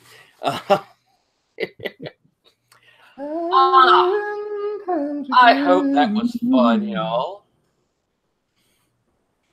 This is It a was ton of tune. fun. All right, let's, if folks don't mind, let's do a little roses and thorns. I thought that was a blast. So I'd love to, if we could, let's start with thorns, because that gives us a high note to end on. Thorns are things you saw in there that you wish could have been a little different, things you'd like to say to me about how things went, or things even in the system, because we can give feedback, you know, to kind of how Lowell's making this. But anything you saw that you wish was a bit a little different or a little better in this scenario. And I'm gonna start with you, Chris, if you don't mind. Any thorns? I think the only one I had was, you know, it always feels we kind of knew this going in since we'd missed the one session. We did feel it felt a little rushed. Like I felt like there was a few out that would have you know gotten us there and getting more of their stuff, but it ended, you know, it still ended on a really good, you know, that'd be the only one is like, wish we would have had that extra session, but you know, the universe fought us and Yeah, we lost that. I thank you, and I agree. I did see a little rush there. I'm sorry. I felt it too. Darren, thorns you might have for, and it can reach back through the whole campaign. Anything that you know, and I could take it if you've got a critique. I'm more than able to handle it. No, I don't have any critiques for you as a GM. I enjoy your GMing quite a bit, so you're good for Off me. the hook. But yeah, Changeling, I think, as for sessions and length, I think Changeling is just a game that needs a lot of time. So yeah, the extra session would have been nice, or having like 5 more sessions would be good. Just the more time that Changeling has, the like better it shines, I think. And that's undoubtedly true for like the World of Darkness system. And I think that's just like inescapable, even like porting it over to PbtA. And then the other thing, the system thing I have is that like entanglements and debts didn't really click for me, because especially in Changeling, that idea of debts and pledges and promises was like too nebulous, and it might just be that I didn't take the initiative to interact with that system, but it seemed like inconsequential and not really there to me. So I don't know if there would be if I just should pick better entanglements or if there's like a way to work that system to make it more like upfront, I think. I hear you, and I'll address that too, kind of in my thorns, I think. But thank you, Matt. Any thorns? I'm trying to think of some other than, yeah, it would be good to have more time, but I had a lot of fun. I guess maybe a bit of our pacing maybe could have been solved by maybe communicating beforehand where we wanted things to go. I think maybe we could have done a little better with more like, hey, where do we want to move with this thing? Or like, there's a couple things I could have made more clear that would have saved us some time of just kind of like playing around until we found where we wanted to end up, especially with a lesser amount of time. But I thought most of the scenes were really fun, and I don't really have anything big. I guess system, there were some moves that we used less than others, and I always think that a lot of my qualms with system stuff are just because we didn't have time to use it or didn't really actively try to engage it. And if the game works as a smaller, you know, form for our purposes, then I think that is fine. I guess maybe some of our moves felt a little like gratuitous, I guess, where we were kind of like doing something that maybe wasn't exactly within the written bounds of the move, or maybe it was just mostly how we were using support. I don't know. That kind of always felt a little like, are we supposed to do this before and then spend trust to help, or like, and I don't know if we really used the 10+ and 7 to 9 stuff on that as well as we could have. But that's always a thing in PbtA, is like how to fix help. But yeah, that's about it. Nothing for the GMing. I had a blast there, and yeah, we'll save it for roses. But thank you. Excellent. Thank you. I hear you there. Patrick, any thorns? I'll also agree that like this whole arc in conclusion really could have done with that other one in the middle, and I hate that I was a part of like us missing that session. So that's our dog has several thorns she would like to enumerate. But yeah, I like that's mostly a one on me. And I hadn't really this is a rose for Darren for giving a name to a thorn that I've been struggling with for a while with the system, which is there's just that whole debt and entanglements thing is just not strong enough to feel like the analog of what it is, because like my experience with Changeling has been those deals that you work up with people that they don't realize that are happening, and those deals that you work up with people that are like hard fought negotiations because they do realize what's happening, are such important story moments for Changeling, and they're just it's not brought in yet in this. Do anything else? Yeah, that trust thing is weird. I don't think I have anything particularly original there, but I definitely also feel that lack in the contracts and the debts and the pledges and that whole thing. Thank you, and I hear where you're saying that.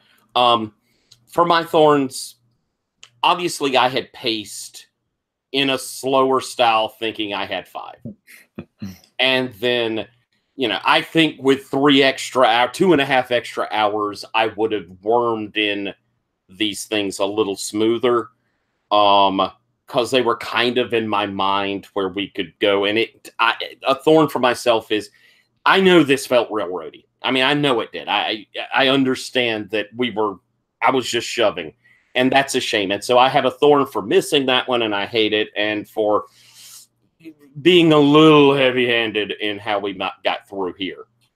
I'll also echo that something doesn't quite go with those debts.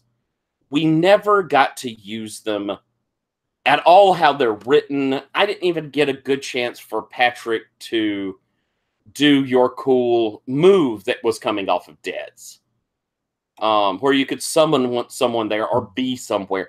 That's such a cool move. And again, maybe it was me not playing to where our debts were and being able to use them. But there seems a little something that doesn't quite convey Changeling to me either about those.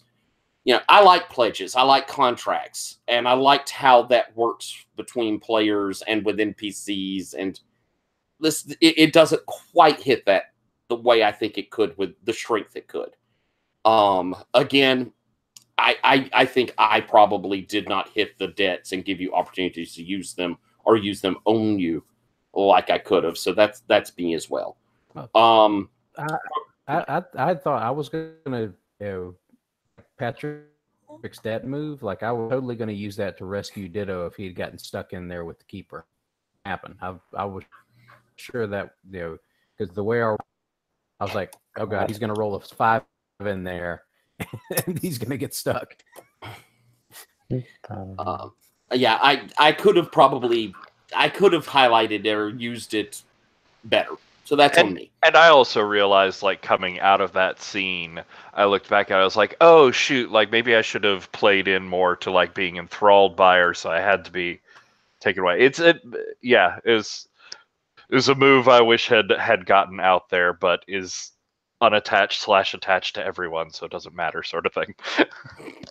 Other thoughts I have for thorns would be, I don't think I use support and trust like written very well.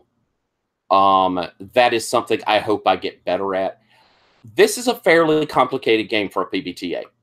Lowell has put in a lot of stuff. And like there are an assload of moves for every player, every playbook, every season, clarity. It has a lot you got to kind of get used to and be able to throw opportunities for people to use them. I did not do that perhaps as well as I should have. So again, that's a thorn on me, at more than the system. I want to figure out, and I may talk with Lowell a little bit about what he sees for that support and trust, because he's, you know, extremely open about what's going on. We're playing it with him. So, you know, I'm going to look at that. Other thorns I would have, and, you know, I can't say enough of how much I wish that I'd have been able to lay it out the way I had originally intended. I think you're all right that Changeling has kind of that low or slow feel to it. You want to indulge those characters. You want those stories to build up. And maybe the Gauntlet style, it's hard to do that. You know, it's hard to maybe give Changeling what it deserves in 4 sessions. I'm doing this as, you know, as a 3-month thing, but I'm doing them all as enclosed stories. Maybe if I do it again, I'll yell at y'all and we'll maybe try and book it as a 1 long set of sessions. Play it in a more campaign style. I do intend for these 3 months to be, you know, like Chris, I think you're in almost all of them. These are going to be growing characters. Darren, I know you're like first on my wait list in some spaces, so it's very likely that maybe we'll see Ash again. Mm-hmm. But I wanted it, you know, I want this to feel like it is campaign style in that it's going to have the same story arc, big arc, but each one of these was supposed to be enclosed. Had I known I was going to be doing it in 4, I might have been able to telegraph it a little better. So there's a thorn for me. Sorry, I babbled a long while on that. Sorry. So let's do roses, because those are so much more fun. Roses are people that, things you saw from your fellow players, things you saw in the system you really love, things you like about Changeling, something I did, any sort of thing like that. Chris, you got any roses to hand out, buddy? Oh, I have so many. As always, Tyler, I mean, I'm a big fan of your GMing. That's why I love these games. I started to feel bad about that into December. I was like, man, I'm really eating up every space in this game. So that was always fun. Patrick's Ditto is to watch. I mean, that I love the character's mannerisms. He's just a lot of fun. So much fun to watch as like a schemer. Like I always feel like I'm spectating on a reality show with like the bad person in the reality show. Like this is like this plot is going to turn out to be so good. Like and Matt, you played the innocent good person in this group so well. That was so much sort of just flutter back and forth and try to match wits with our schemer Ash. And you played it perfectly.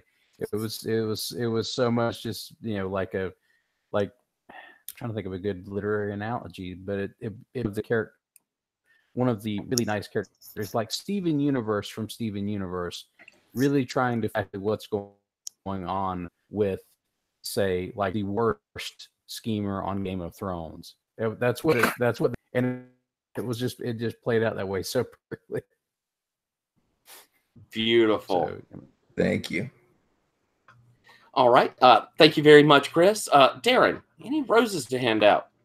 Yeah, I'll give a rose to the table for everyone's really good characterizations. I thought it added a lot to like the world and the setting, and like even the smaller short scenes that people had we all seemed to really get stuff out of it. Like I really appreciated constantly being reminded that the den was in Navy Pier. It was such a great way to like ground it again and again in Chicago and like remind me of the city. And then I really enjoyed the scene during the like mini bathroom break when Patrick and I were bullshitting about the dog and then kind of about legions. It was such a good like off-screen thing for a minute, and then we're like, okay, now let's move the plot along. So all those little scenes like that, I really enjoyed running through the college and the dorm with Keen. That was really good, and that's another thing. It's too bad we didn't have like 2 more sessions after this to give Keen the chance to be like, oh, by the way, Autumn's doing some fucked up shit. But that all exists in a good epilogue in my headcanon. So, yeah, and then Tyler, you're a fantastic GM. I think you railroading to me is like telling the players what they're doing, and not in the sense where like we have to hard frame scenes to like get a story going. So I never think that you're railroading. That never is my experience. Because hard framing a scene makes sense, and that's usually like why I think we as people want to have a facilitator in a game sometimes, is to like move us through a plot and to give us that framework. So I think that role is really useful for that when we don't have time or whatever, you know, we just need to move through something. So even your hard framing, I really appreciate. Your character voices are always a treat. I never know who's coming next. And I love hearing who it is. Yeah, I think that's it. All the roses. And also for the Changeling being PbtA, all the effort that's going into it. So a massive rose for that one. Mm-hmm. Thank you. Thank you. Matt, roses? Yeah, a whole bunch.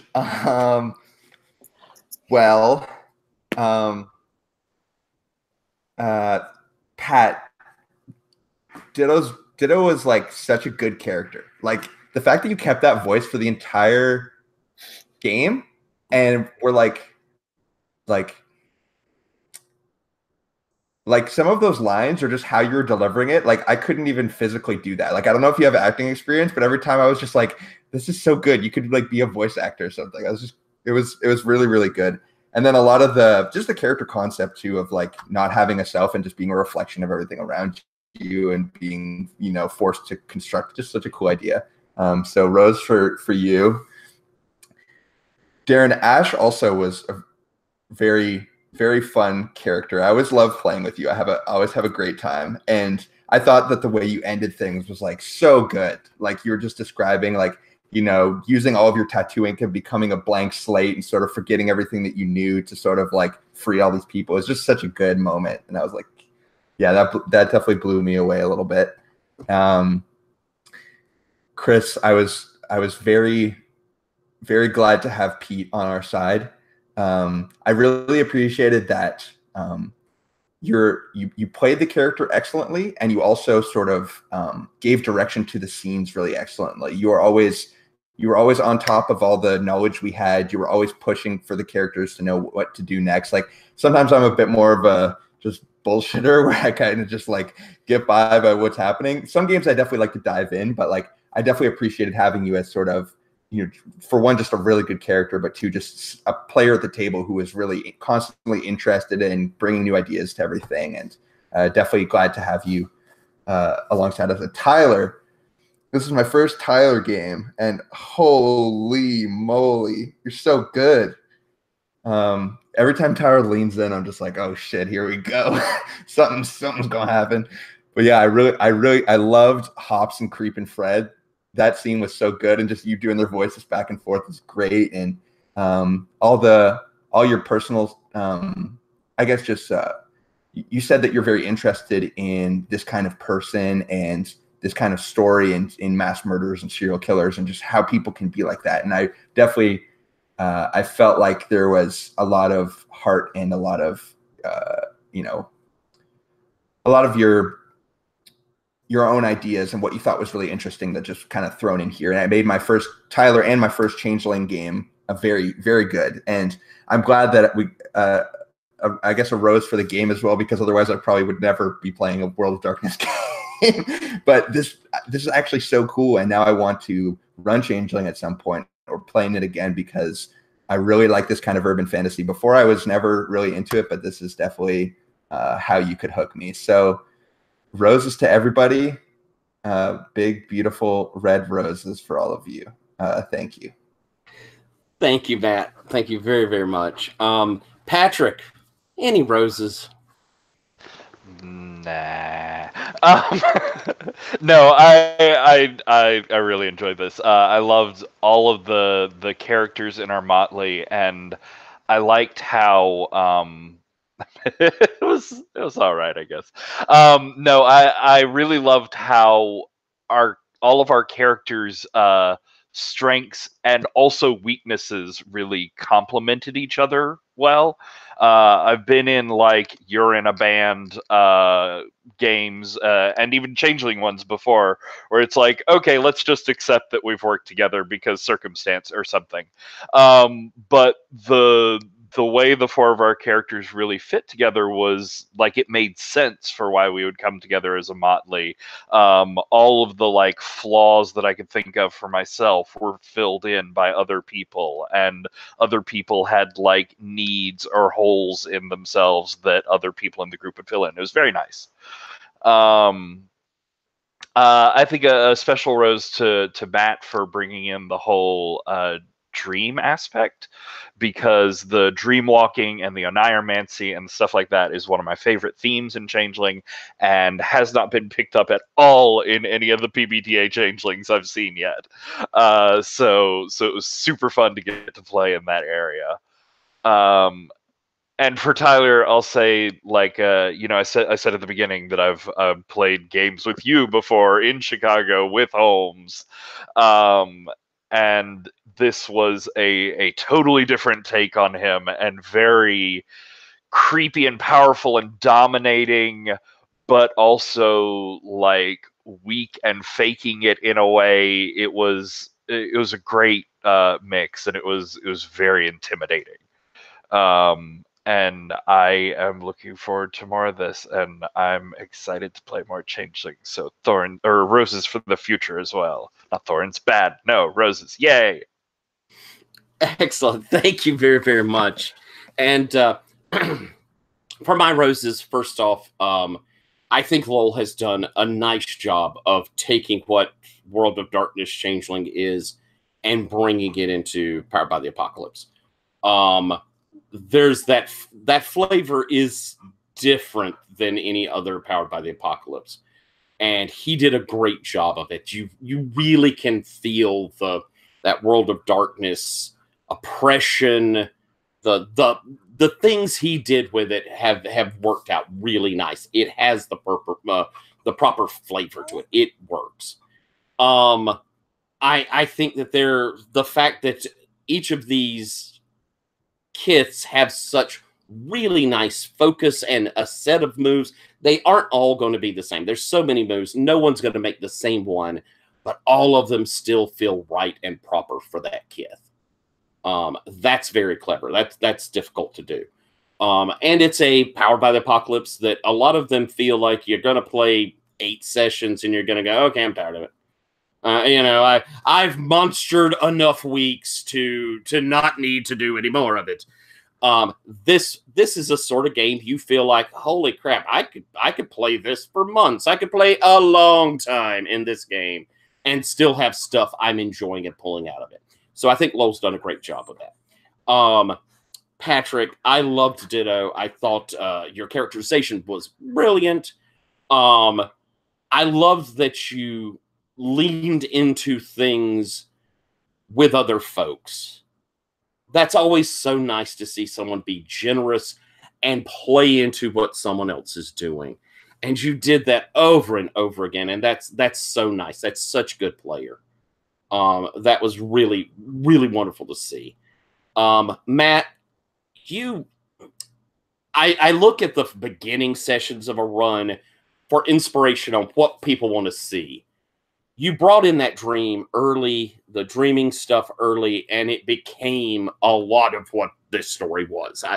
You ended up being so much of the inspiration for what happened, and I cannot give you enough roses for coming up with the concept, for developing it beautifully, for making it flavorful from the very beginning. It was such a nice element to bring in. And along with that, you played a wonderful character who was so real and full and delightful and did such neat, immediate moments, did such good jobs with them. It was just beautiful. It was beautifully well done. Darren, I love playing with you all the time. You're one of my fave folks in the world.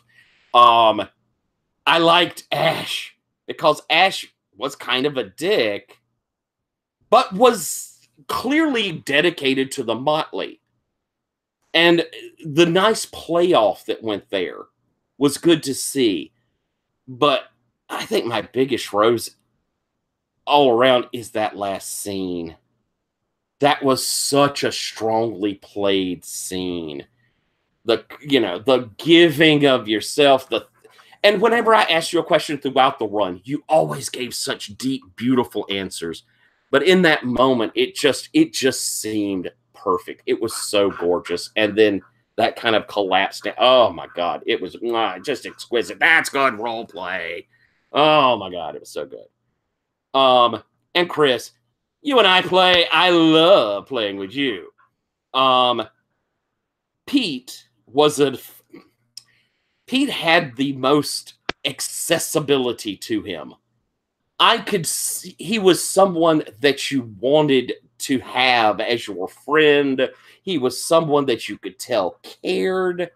You made him into a very, because that ogre type, or you can often have something so stereotypical, and yet you made such a really full-fleshed, rounded character.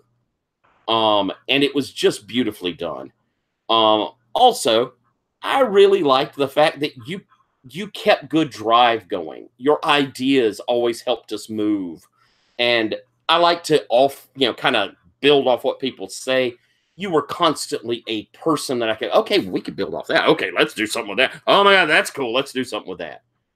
So, I can, roses to your constant inspiration. And finally, to the entire thing, despite me having to push it through, I'm going to give a little rose. I think that final scene was pretty fucking awesome. I thought it was really cool. It had emotion. It was all, the shattering of mirrors. And, I thought it worked. So, little rose to all of us for making that last scene just really sing. Thank y'all for playing. I'm so sad I didn't get into the other sessions. Somehow I just barely missed the sign up, and every time I was like, no. I need to set some notifications so that I don't miss your sessions anymore, Tyler. I'm coming back. I like it, and I'm sure I'll run it again. And I'll make sure that I'll telegraph a little beforehand that when I'm planning on putting them up, so you can at least keep an ear out. And because I think it's fun, and I love Changeling, I really do. Me too. Me too. Now that I've found out this. Yeah, it's so good. I've been Changeling, and I would love to see a PbtA of Geist. I'm peripherally in love with World of Darkness, but I don't know if I could ever play a World of Darkness game. So seeing this in PbtA every single time, I'm like, oh my God, so good. I like Geist too. I don't even know what Geist is, but I'm Googling. It's about dead people. It's ghosts. Yeah. Sorry, Chris. Go ahead. Chris. I remember the. I had yet. The ghost game I remember from World of Darkness is still Wraith. I'd seen that there had been the ghost. What the heck is that one? So, but I've loved Changeling since back when it was happy people doing a medieval art. So yeah, with a system that did not work. No, it did not. Especially if you ever tried to mix it with anything else. No. Werewolves, no. Changeling with vampires, no. Changeling and anything else, no. Changeling with Changeling. Yeah, it had a habit of actually contradicting itself inside the book, and that's not fun. And God help you if you bought the Splat books, which I was foolish enough to do. Like, Oh, I love it. well, gang, again, thank you all for playing. For folks watching at home, I hope that you've enjoyed the series. If this is the first one you've watched, watch more! Thank you all, and I'm ending the broadcast.